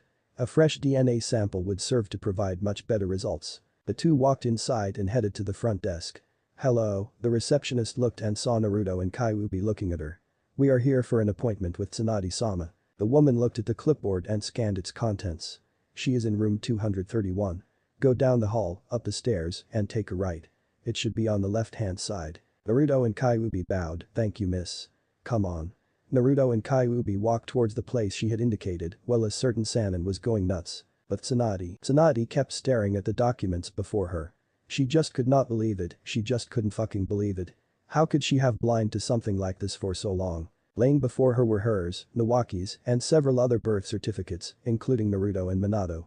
Along with that were the DNA samples and coding that had managed to be preserved. Once she had tested them, she was absolutely shocked with the results. The door opened as Naruto and Kyuubi walked through. Hello Tsunade-sama, you called for us. Tsunade turned to look at the two. Ah. Naruto, so glad you could come. Could the two of you please take a seat? The two nodded their heads and sat down on a nearby stool. Tsunade passed each of them a bottle of sake as she sat on the table. Trust me, you are going to need those. Naruto and Kyuubi nodded their heads as he got ready to uncork the tops. Okay. Where to begin? Well. I was curious as to how close of a relation you were to Naruto, so I took the liberty of doing some DNA tests, but what I found weird was that your Y chromosome perfectly matched the DNA of my brother Nawaki. Now. I found this to be incredibly weird since you got your Y chromosome from Minato. So I did a bit more digging. And I found that she passed over a few documents. Those are forms stating that the two twin sons of my parents were to be separated upon their divorce. I grew up with Nawaki and my father. But I never even knew the other twin existed. So I looked into the background of my mother and found her maiden name. Naruto and Kyuubi leaned in closer as Tsunade took in a deep breath. Her maiden name was Namikaze. Naruto and Kyuubi were about to uncork the tops of the sake bottles. But Tsunade stopped them. Hold on. There is more. The two reluctantly removed their hands away from the corks as Tsunade continued, anyways. I dug further and found that my mother had dropped off a baby at the local orphanage. I found that the child had kept my mother's maiden name. The baby was Minato Namikaze. Your father. Was my baby brother. Naruto uncorked the top of the sake bottle and guzzled it down as quickly as he could. He then placed the cork back on the top and looked at Tsunade, so you are my aunt. Tsunade grinned, pretty much. Tsunade did a classic Naruto grin as she scratched the back of her head. Thump. But opened them when she heard the telltale sound of a body hitting the floor. She looked down to see Naruto on the floor, having fainted from shock. Well. That was expected. Next day, Naruto walked up to the training ground, wearing the same outfit he had worn the day before. Once he entered the clearing he saw Sasuke, Sakura, and Kiba sleeping at the foot of one of the nearby trees. He sighed as he looked at them, obviously they were too stupid to eat breakfast before they came here. Naruto walked over to a tree and sat on the branch as he waited for their sensei. 20 minutes later Naruto was beginning to lose his patience, neither one of their senseis had even shown up. He was about to jump off the tree and destroy the field when they finally showed up. Where the fuck are you two? Naruto's shouted question ended up waking up the three other genin. Kakashi smirked, well. We got lost on the road of life. Naruto jumped off the tree and leaned against the trunk. You can't get lost on a road that only goes one way, you damned moron. Kakashi sighed, alright then. Now. Onto the real genin test. The explanation is the same as in canon, but with 3 bells instead of 2. Alright. Go. Immediately, Kiba, Sasuke, and Sakura scattered, leaving Yamato and Kakashi. And Naruto. Naruto had indeed stayed behind and was staring down the two jonin. Kakashi's eyes smile, you know. You are a bit odd. Naruto snorted as he reached towards his pouch, this coming from a jonin with no perception of time. Kakashi turned towards Yamato, Yamato, I will take care of this. Hold on to the bells please. Kakashi handed Yamato the bells, who then quickly jumped away. Naruto looked at Kakashi. Afraid I might actually get the bells. Kakashi shrugged his shoulders, no. I am more worried about the Uchiha getting them, he is the only one who shows enough talent to do so anyways. Naruto's eyes narrowed, typical Uchiha worshipper. Naruto snapped out 2 scrolls. One with a cracked Uchiha clan crest and another with an Oni mask with a katana impaled through the forehead, always the arrogant ones. Naruto threw the scrolls in the air and performed a single hand sign, Kai. The 2 scrolls were covered in smoke clouds as Naruto suddenly adjusted his fingers into odd shapes. 2 figures finally revealed themselves. One was the samurai Naruto used to free himself, Mitsuki and Yakumo from Deus. The other one was a new one. He had black hair that was partially spiky, as well as lightly curled. He had a single Sharingan eye on his left side, while the other side had bandages covering it. His entire right side was covered in a tattered black cloak. He was wearing Konoha Anbu garb. On his forehead was a headband, but instead of a village symbol, it had a white flower with a red demon eye in the center. Kakashi's own eyes widened when he saw the figure. He had worked with that very same person when he was in Anbu Black Ops, SH Shisui. Uchiha. Naruto nodded his head, yep, the one and only Shunshin no Shisui. My very first Hitachi-gutsu. Kakashi's eyes widened, human. Puppet. Naruto nodded again, that's right. Although he looked at Shisui, I had to do quite a few modifications to him. Kakashi narrowed his eyes. What do you mean modifications? Naruto grinned as he adjusted his fingers, you will find out.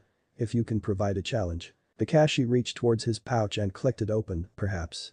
He pulled out the same orange book from the day before, but. How about I let you make the first move? The blonde shrugged his shoulders, okay he suddenly vanished into thin air as if he was never there to begin with. What? Kakashi shouted as he looked around. Naruto had been here a minute ago. So where, the bells? How could he be so stupid? Naruto was heading after Yamato. Kakashi quickly turned towards the direction he felt Yamato's chakra and quickly ran into the forest. Yamato suddenly felt Naruto's chakra signature disappear, what? Where did he go? He then felt Kakashi's chakra begin to come closer, what is going on? Ibaku Satsu Yamato looked down to see several tree roots shooting up towards him. And all of them were covered in sharp spikes. Chidi performed a series of hand seals, Mizu Shunshin as the roots began to wrap around him, he vanished in a swirl of water. He appeared on the other side of a clearing, panting from the sudden chakra influx, where the hell did that come from? Yamato began to look around, trying to sense a chakra signature. When he suddenly heard clapping coming from behind. He turned around to see Naruto standing there with his 2 human puppets, wow. And here I thought I was the only Mokuton user in Konoha, yet here we have another Mokuton user. I got the luck of the draw having someone like you as my sensei. Yamato stepped back, when I was told I would be given a surprise for this position, I did not expect something like this. Naruto shrugged his shoulders, expecting the unexpected from my dear friend. Now Naruto leaned back as he placed his fingers in a ram sign, shall we begin? The 2 puppets stood up straight as a seal on the back of each of their necks glowed. The same glow went down the entire lengths of each of the puppets' bodies. They looked around. Then at each other. Shisui spoke up, wow. This feels much better than the old seals. Hattori agreed, yep, man. Applying those preservation and replenishing seals was nothing short of genius. Yamato stared at the 2 puppets, how the hell did you get those 2 to come to life? Naruto smirked, the wonders of Fuinjutsu. Let's leave it at that. Shisui, Hattori. The 2 puppets looked at Naruto, yes boss. Naruto grinned as he raised a finger. Then pointed at the trees behind him, you 2 get the Cyclops. I will deal with Yamato. The 2 nodded and jumped into the trees. While Naruto turned towards Yamato, so, you ready? The former Anbu operative lowered himself into a fighting stance, of course I am ready. But Kakashi, the cycloptic ninja jumped through the trees, following Yamato's chakra signature. He could not believe he got suckered by a genin. He suddenly felt an influx of chakra and had to jump out of the way as a series of diagonal slashes cut through the trees. He kept jumping from tree to tree as they were constantly cut down by the slashes. Finally he landed in a clear zone and turned towards the direction the chakra slices were coming from. 2 figures jumped out of the cloud caused by the falling debris and landed in a kneeling position. As they stood up, the cloud began to dissipate, revealing them to be Hattori and Shisui. Kakashi's eyes widened, how? You 2 are just PP puppets. Hattori snorted, just puppets. I resent that remark. We are Hitachi-gutsu. As for your question. Fuinjutsu. Hattori grabbed 2 of his katanas and threw them in the air, then quickly grabbed his other 2 blades and chucked them into the air right into the other 2 katanas. Kakashi watched as the katanas started spinning downwards. But his eyes narrowed as he saw light travel down the edge of the blade. Hattori performed a single hand sign, Wanjetsu Kair. As if by command, a crescent-shaped blade of energy came flying out of the katanas and towards Kakashi. The Cyclops had a single thought on his mind, oh shit, The ground was torn apart as the 4 chakra constructs tore away the landscape, sending piles of dust and debris everywhere. Shisui sighed as he looked at Hattori, you do remember we have a limited chakra.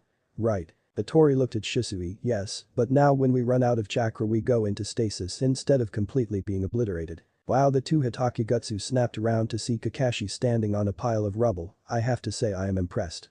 Very good for a senju, but I bet Sasuke could do better. Shisui looked at Kakashi.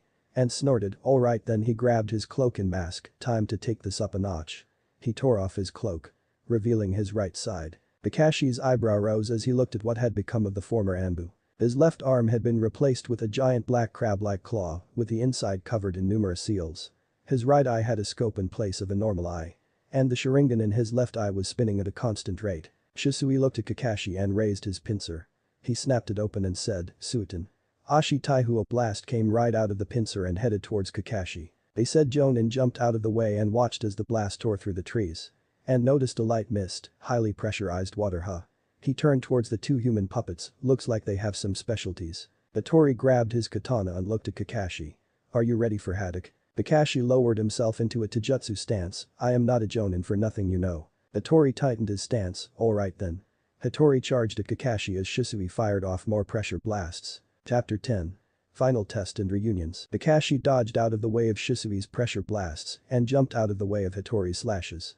The samurai spun on his heel and sent a horizontal slash at Kakashi. The Cyclops Jonin flipped backwards in time to avoid the slash and spun on his palm, sending a heel kick at the human puppet. Hattori raised his swords across him and blocked the incoming strikes, then slashed at Kakashi again, this time with a chakra-infused slash. The Jonin jumped out of the way in time to avoid being cut to ribbons and attempted to counterattack. Suiton. Rensei Kadu. Kakashi snapped his head around and saw a spiral drill of water shoot out of Shisui's claw. The drill spun faster and faster, sending wisps of water out as it tore through the air. Kakashi quickly ran through hand seals and shouted, Tsuryuiden no Jutsu. The nearby pond exploded as a dragon made of water shot out towards the incoming drill. The 2 attacks clashed with a splash, twisting and crashing into each other, sending particles upon particles of water everywhere as they tried to gain the upper hand. Kakashi was so focused on his technique that he did not notice Hattori jump behind him until the last second. He dove out of the way and released his, allowing the drill to gain the upper hand and crash into Kakashi's path. He crossed his arms across his chest and managed to avoid the flying rocks and stone. Hattori landed next to Shisui and sheathed his blades, ready Shisui. Shisui turned towards Hattori and nodded, ready Hattori. Hattori grinned as he reached into a pouch on his side and took out an odd-looking object.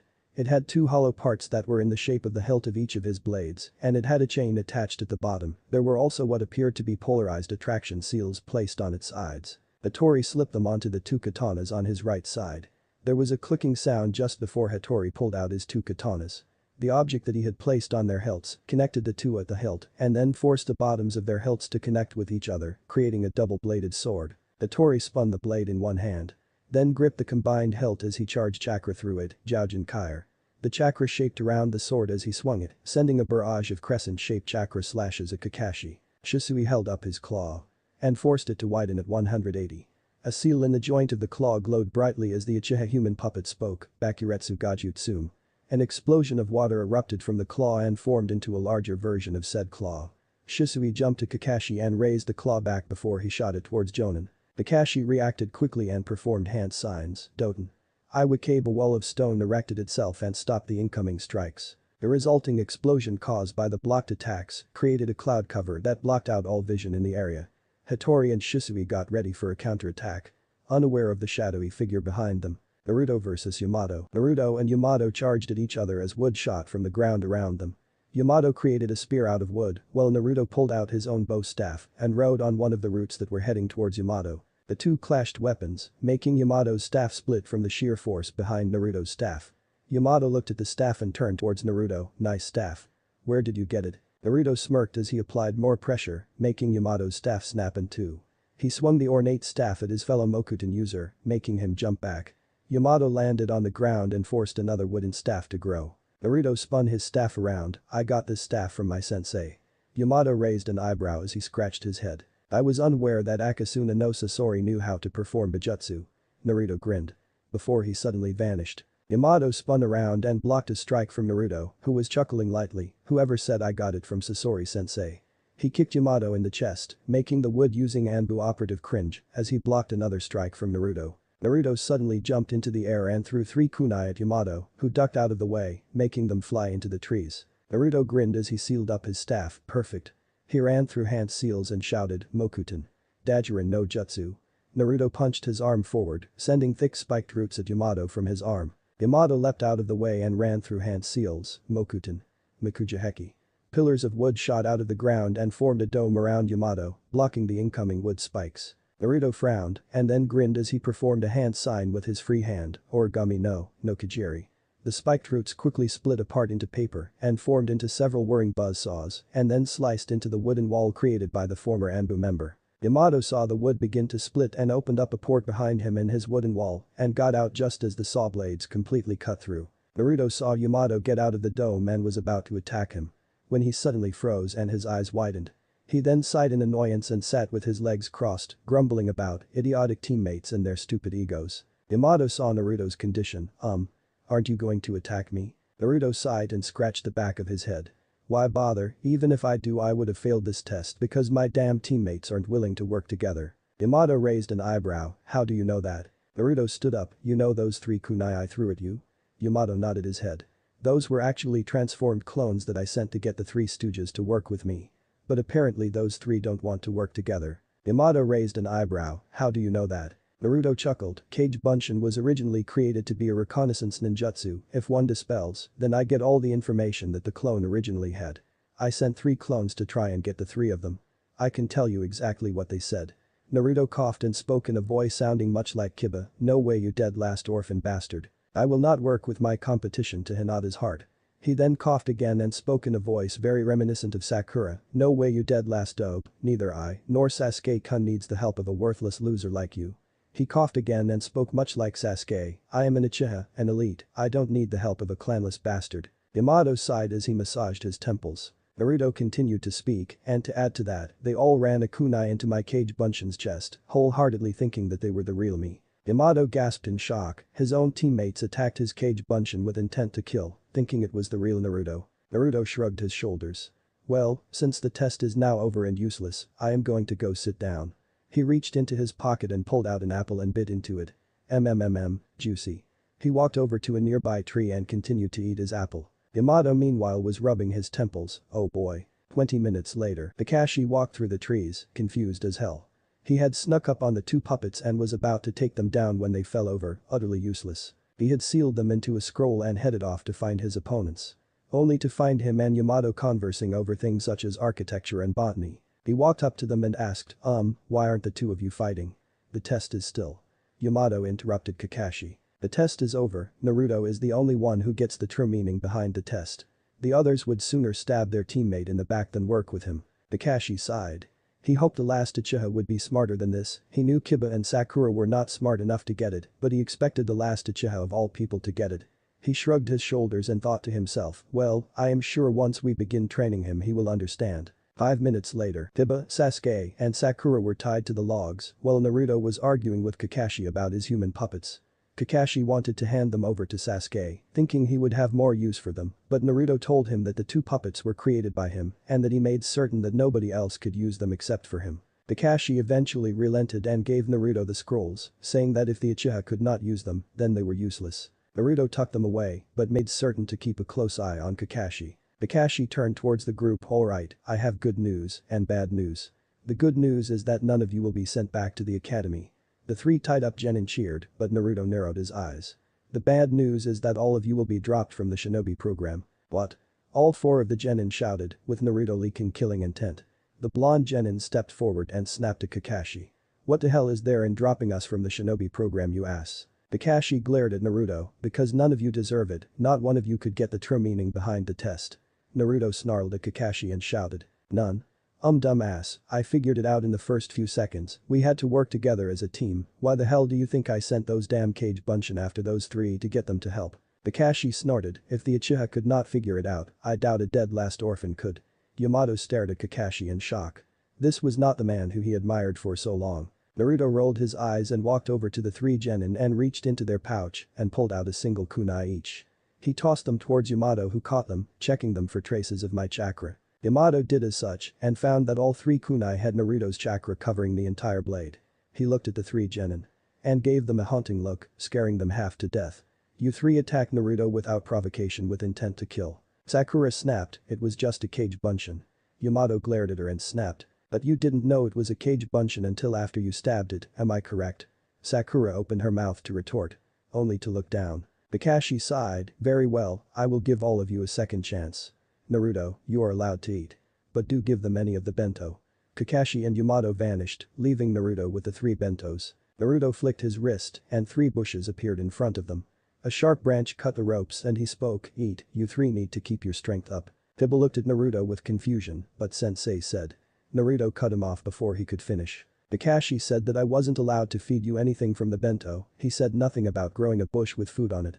Now eat. Sakura fed and said with disdain dripping from her voice, I don't need a dead lass to feed me uprf. Naruto grabbed a pear that he had grown and shoved it, large end first, into her mouth. Naruto shook his head, man, do you always complain? Naruto sat down and opened the bento.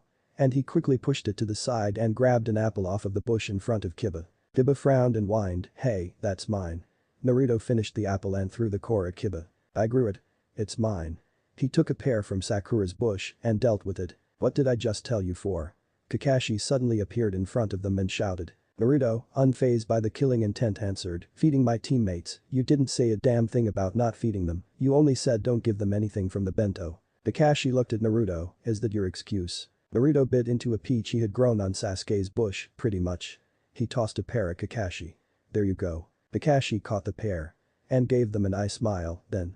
You all pass. Same speech as in canon, minus Naruto shouting how he will be on the memorial stone. Naruto stood up and brushed himself off, well. If anybody needs me, I will be at my house. Asked Tsunade Oba sent for directions. Kakashi waved his hand. Then I noticed the uneaten bento. Hey Naruto, why didn't you eat the bento? I made it myself. Naruto sighed and walked over to the bento. He then walked over to Kakashi, because. Your food sucks. He opened it to reveal what looked like pre-chewed dog food and raw fish eggs and. Was that a tendril, a pile of junk that looks like it was pulled out of a toiletry system, does not count as food, who taught you how to cook? Kakashi scratched the back of his head, I kind of don't know how to cook. Naruto slapped his face, if this is my sensei. We are doomed. 2 weeks later, Naruto was gritting his teeth as he walked into the mission hall with Tora, the demon cat in a cage he made from his Mokuton abilities. And inside the room was Daimyo's wife. As soon as she saw Tora, she shouted, oh, my Tora-chan. She ran over and opened the cage before she scooped the cat in her arms. Oh mommy missed you so much. She began to squeeze the cat extremely tightly before she paid for the mission and left. Tsunade sighed and looked at the mission scrolls, okay, so for D-rank missions, we have to clean out the gutters, walking the Inyazuka dogs. Tora. Tsunade cringed as she heard Daimyo's wife scream. Or you could. Crash. She looked up to see a large hole in the wall surrounded by tree roots and heard Naruto shouting out things that would make a sailor blush. 10 minutes later, Naruto came walking through the hole in the wall with Tora in one hand and the daimyo's wife being led into the room by the other. He turned towards the daimyo's wife and pointed to the cat, this is how you pet a cat. He gently set the cat up in a position that allowed it to be comfortable and began to gently stroke its fur, what you were doing was pushing it closer to its last remaining life. He placed the cat in the woman's arms, you try. The daimyo's wife gently petted the cat, which purred as it nuzzled into her chest. The woman smiled and skipped out the room. Naruto turned towards the others in the room. Who were staring at him in shock, what if I had to catch that damn cat one more time I was going to feed it to a rhinoceros beetle. Tsunade lightly chuckled, alright then. Well for D ranks we have. Naruto cut her off. With all due respect Tsunade-sama, I think we have done enough D ranks to qualify for a C rank. Iruka stood up, Naruto, your team is not ready for a C rank yet and you need to have. Naruto pulled out a shinobi handbook and looked inside. Konoha genin need to have a minimum of 36 completed D ranks to qualify for a C rank, Kiri requires 20, Iwa demands for 56, Suna needs at least 13, and Kumo requires a bare minimum of 27.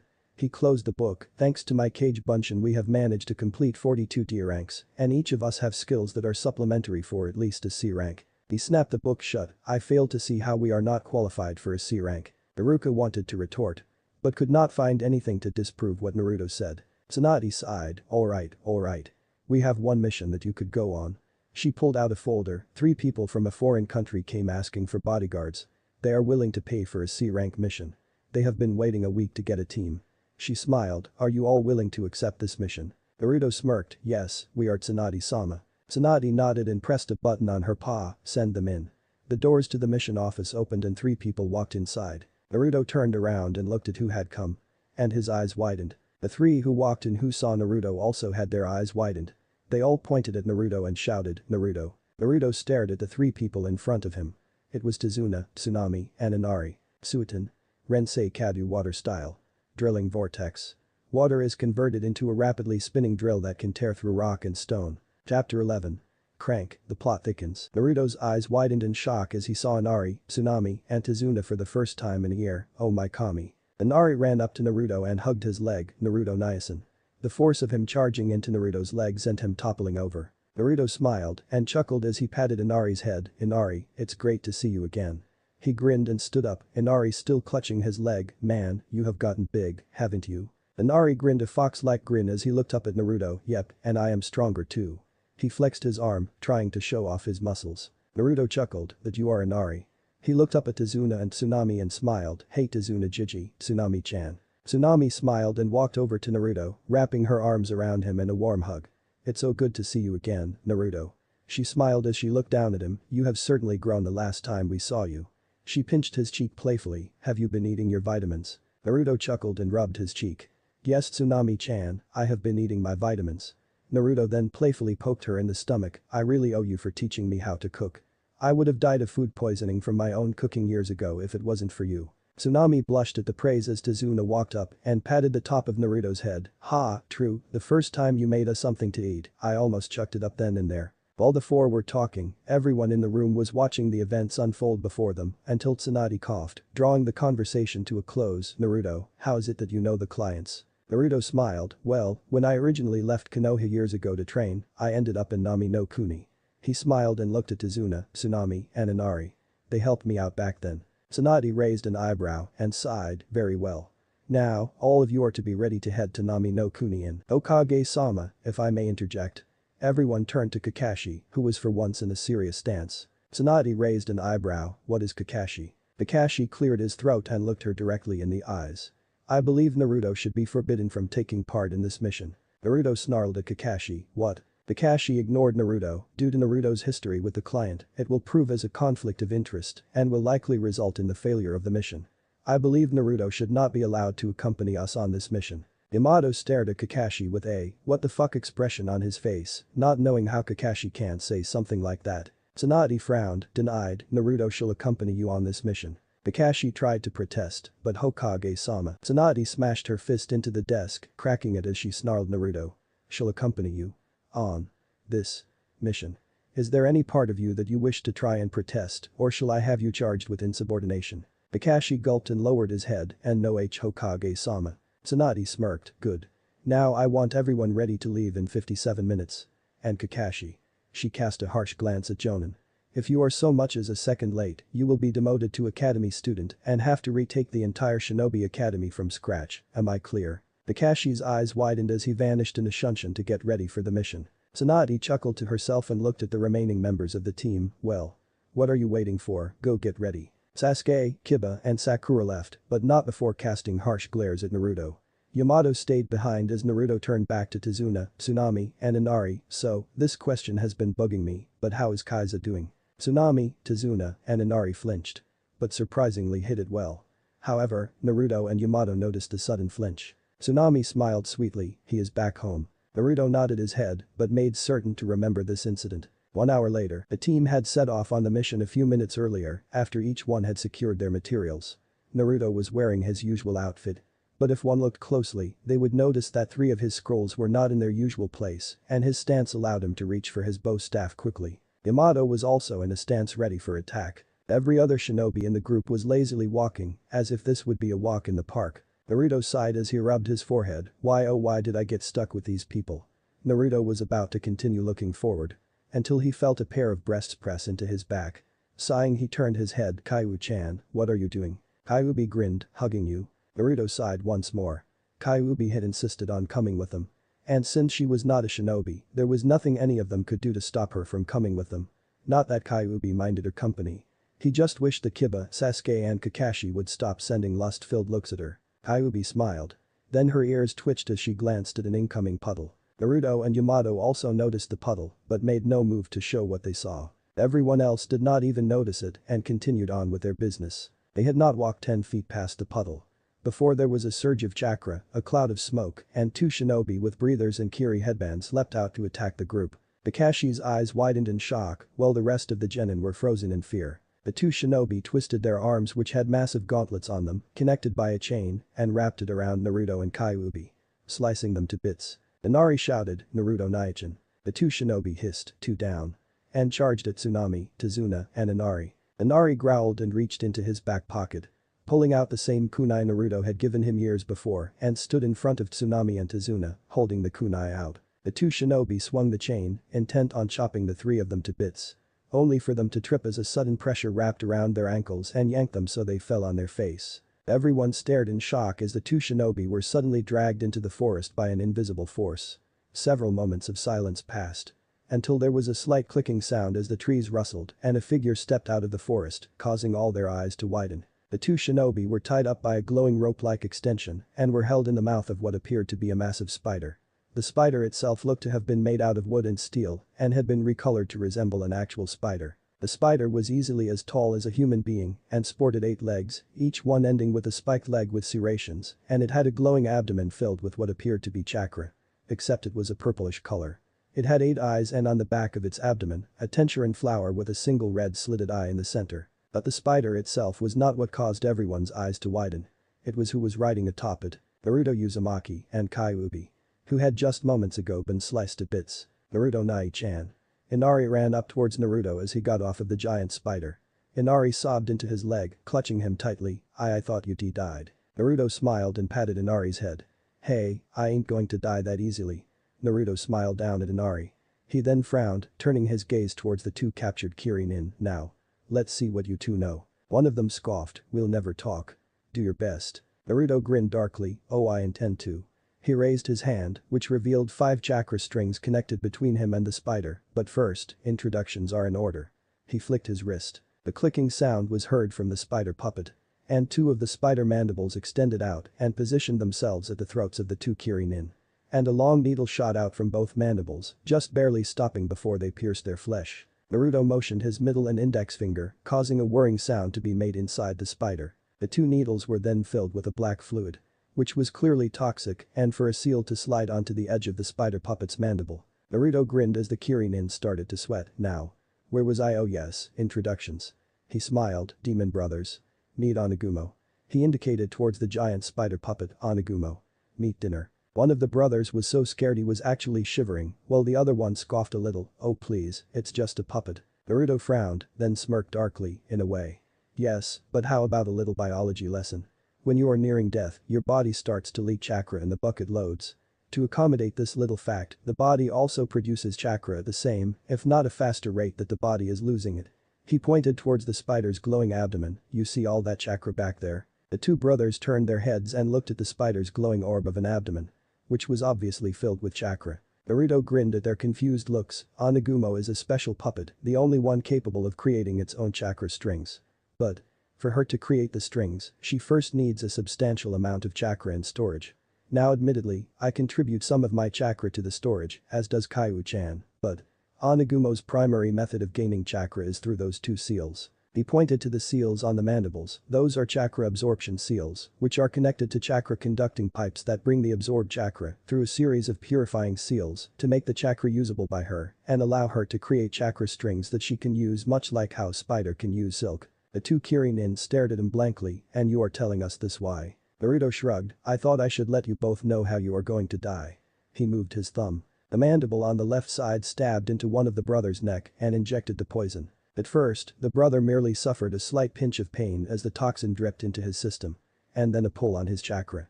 And then he was suddenly filled with agony as his chakra was yanked out of his body and felt his very chakra network get torn from how rough the chakra was being pulled on. The other brother watched as his brother seethed in pain, twitching repetitively as his chakra was being ripped from his body by the now glowing seal on the mandible. Finally, the seal stopped glowing and his brother panted as the needle was removed from his neck. Naruto smiled, now, unless you want to suffer again, I suggest you start talking. Now. The brother who had been put through the torment immediately cracked, I'll talk. We were hired to kill the bridge builder and his family by Gato of Gato Industries. Naruto's eyes widened in shock, not expecting that answer, and he turned his attention towards Tazuna, Tsunami, and Inari, who were nervously looking away. Sighing, he flicked his wrist, revealing two puppet scrolls. One had the image of a spider on it, while the other had the kanji for Fun. He flicked his wrist again, opening both scrolls. One of them was covered in a cloud of smoke. Once the smoke disappeared, it revealed what appeared to be a barrel, but was odd in its dimensions. It somewhat resembled a reverse Hercules with 6 limbs. It had 4 legs, each one only 90 degrees away from another limb, and it had 2 arms. It was covered in a vast menagerie of various seals. Naruto held out his other hand, allowing chakra strings to attach to the barrel-shaped puppet, causing it to split open on one side, and a rack filled with scrolls extended outward.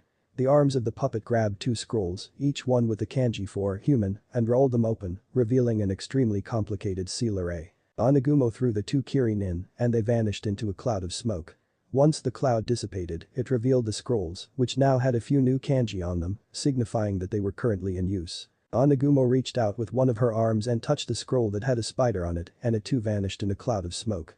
Naruto tucked it away in one of the 3 empty scroll spaces, and then sealed Fun away, before placing it in one of the other empty scroll spaces. Sighing, Naruto turned towards Tazuna, Tsunami, and Inari.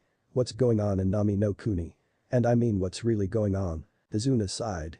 And looked up, we're sorry for deceiving you, but we had no other alternative. Our country has been overtaken by a man known as Gato. Of Gato Industries. On the surface, he sells goods via shipping industry, but beneath the surface, he is a cruel tyrant at the heart of a series of illegal trades. Drugs, human trafficking, weapons, the whole works. Tsunami continued. Our country is so poor that not even our daimyo has that much money anymore. We barely manage to scrounge enough money together from everyone in Nami no Kuni to afford a C-rank mission. Naruto frowned, why hasn't anyone tried to fight? Surely Kaiser could rally the villagers together to stop this man. All 3 of their heads fell. And Inari whimpered out, T2-san. A few tears flowed down his cheeks. Tazuna sighed, Gato knew that Kaiser would be able to rally the villagers together, so before he made it official that he had taken over. He. Tazuna could not hold in his tears and wiped his eyes. Tsunami choked out, they killed Kaiser-kun. In a public execution. Naruto's eyes widened as he processed this information. Kakashi spoke up, since you lied to us about the mission, we will not be completing it. Kakashi turned away and began to walk off, your plight is no longer our concern. I'm not leaving them, Kakashi. Everyone looked towards Naruto, who was standing straight up, glaring intensely at Kakashi. Kakashi narrowed his eyes. Are you disobeying a direct order from your Jonin-sensei Genin? Naruto crossed his arms, that sure as hell is what it looks like. And personally I don't give a shit. If you want to report me to Hokage-sama, then by all means do it. She is more likely to demote you to Genin for leaving me to complete a mission clearly above my station in rank than she is to punish me Haddock. He looked at his 3 old friends. I will not leave them to suffer and die while I can help them. Even if I have to fight all of Gato's army by myself. Yamato smiled at Naruto's nobility. Truly, Naruto's heart was the greatest amongst the group. Kyuubi smiled and stood by Naruto, and since I am not an official shinobi, you can't tell me what to do anyways. She stuck her tongue out and dragged her finger under her eyelid childishly, making raspberry noises. Kakashi was about to try scolding Naruto again. If the dobe is going, then I'm going. I will not be outdone by a clanless orphan. Everyone looked at Sasuke, who had been the one to speak up. Sakura grinned, yeah, Sasuke-kun could take on Gato's army without breaking a sweat. Cha. Hiba grinned, like I am going to lose to this bastard, I will win Hinata-chan's heart. Kakashi looked at them. And my eyes smiled. Well, if Sasuke is willing to do it, I see no real issues. Yamato sneered at Kakashi as the team shouted in approval. Naruto smiled and walked with Tazuna, Tsunami, and Inari. Sasuke and Sakura, along with Kiba followed up. Kakashi was about to follow. When Yamato grabbed his shoulder, Kakashi-senpai. Can I speak to you for a moment? Kakashi smiled, sure, what is it You've? Kakashi doubled over as Yamato struck him full force in the stomach and was yanked up by his hair by a pissed-off Yamato. Yamato sneered, you disgust me. First you pick favorites with your squad, even though you had made damn well sure that Naruto was on your team, you are clearly doing everything you can to stunt his growth. I know it has nothing to do with Kyuubi, as you are smart enough to know that Naruto could never be overtaken by Kyuubi's influence. Now you are willing to send a family to their deaths and allowing a country to fall to ruin to a corporate madman, all because you won't get your pay, and you only agree to help them when Sasuke, a spoiled brat, wants to continue the mission. He shoved Kakashi to the ground, mark my words, Kakashi-senpai. Tsunade-sama will hear of this. He walked past Kakashi as he stumbled to get to his feet. Meanwhile, 3 individuals sat in a small room, all of whom were clearly dangerous. The first figure was a large man sitting on a couch, whose face was covered by some sort of cloth, and his slightly spiky hair fell over the rest of his face. He had 2 large sleeves on his arms and had a pair of combat-ready pants. At his side, a large blade, easily the man's size, laid against his seat. The second figure was smaller, about the height of an average teenager. The figure was wearing some sort of battle dress garments, and their hair was in a feminine bow. The last figure stood in the shadows and was rather tall. They had long hair that reached past their shoulders, and they wore what appeared to be a jonin vest, and he wore some sort of fur-based cloak over his shoulders. The rest of his attire was average. At first glance, the man in the corner snorted, "It's been 3 hours. Your lackeys have failed you." The man sitting on the couch looked up and grabbed his blade, so it would seem. "I guess it's my turn then." He stood up and walked towards the door, followed closely by the figure wearing the battle dress. The man in the shadows spoke up, "Zabuza. Don't go and get yourself killed." Clearly sounding insincere about it. The man now known as Zabuza stopped and looked back, "So says the one whose entire squad was killed. Hunting for a kid." He walked out the door, closing it behind him. The man raised his head as the wind blew back the curtains, allowing the light to enter, revealing his features. The man's skin was pale as death and his eyes were golden and slitted like a snake. The man grinned darkly, "That may be. But I am the one who survived." The light shimmered over his forehead, revealing his slashed Konoha forehead protector. 3 hours later, Naruto and his team walked through a thick mist in Nami no Kuni, all the while watching out for any possible attacks. Naruto suddenly stopped and threw a kunai into the bushes. He walked over to the bush, revealing a snow-white rabbit. Kakashi's eyes smile, "Congratulations Naruto, you managed to save us from a little white rabbit." Naruto frowned at Kakashi. "Did you ever take biology lessons, Kakashi, or do they not teach you that in School of the Dumbuses?" He held up the rabbit, which was still quivering. "This rabbit is pure white, a winter coat, and it is the middle of the summer. Now think about this for a second. Why would a rabbit with a winter coat be here in the middle of the summer?" Kakashi stared at Naruto for a bit. Then his eyes widened in realization, "Substitution." Naruto nodded his head. Then his eyes widened, "Everyone down." He grabbed Tsunami, Tazuna and Inari and brought them down as a gigantic sword flew over their heads and sliced into a tree. Naruto quickly got up and readied himself into a battle stance and looked around. Well. Looks like we got ourselves a fighter." Naruto turned in the direction of the voice to see a man standing on the hilt of the gigantic sword, "But how about we do this the easy way? Just hand over the bridge builder and his family and nobody gets hurt." Naruto flicked his wrist, another scroll flying out of it. "This one having a shield-wielding suit of armor on it, you are going to take them over my cold dead body. Zabuza Mamachi." Zabuza sighed, "You know my name, yet you are still willing to fight." Naruto smirked, "If I can fight, kiss him and go to a standstill. I'm pretty sure I can handle the weakest of the 7 swordsmen." He unrolled the scroll and was covered in a cloud of smoke. Zabuza frowned and waited to see what Naruto would pull, watching as the smoke disappeared. Once the smoke vanished, it revealed an interesting sight. A large puppet, at least 10 feet tall, with Naruto sitting where the chest would be, his arms inside the puppet's arms and his legs inside the puppet's legs. A single wooden armor piece fell over the chest area, which had a single crimson glass orb on it. The arms each sported 3-fingered hands, including the thumb, and both legs were sporting 2 large toes on them. One of the arms reached out, and a large pole made completely out of wood shot out of the ground into its hands. The puppet, with the dexterity of a regular human, spun the pole and stood in a battle stance. Zabuza grinned, "Ah. It's been a while since I fought a puppet user. This ought to be fun." He ripped his blade out of the tree and flew at the giant puppet, swinging his sword down, which was blocked by the puppet's staff. The battle has begun. Thanks for listening. I do hope you enjoy it. Turn on that bell notification. Like, subscribe and comment down below. And also check out the others' videos I have created and enjoyed it. See you guys next video.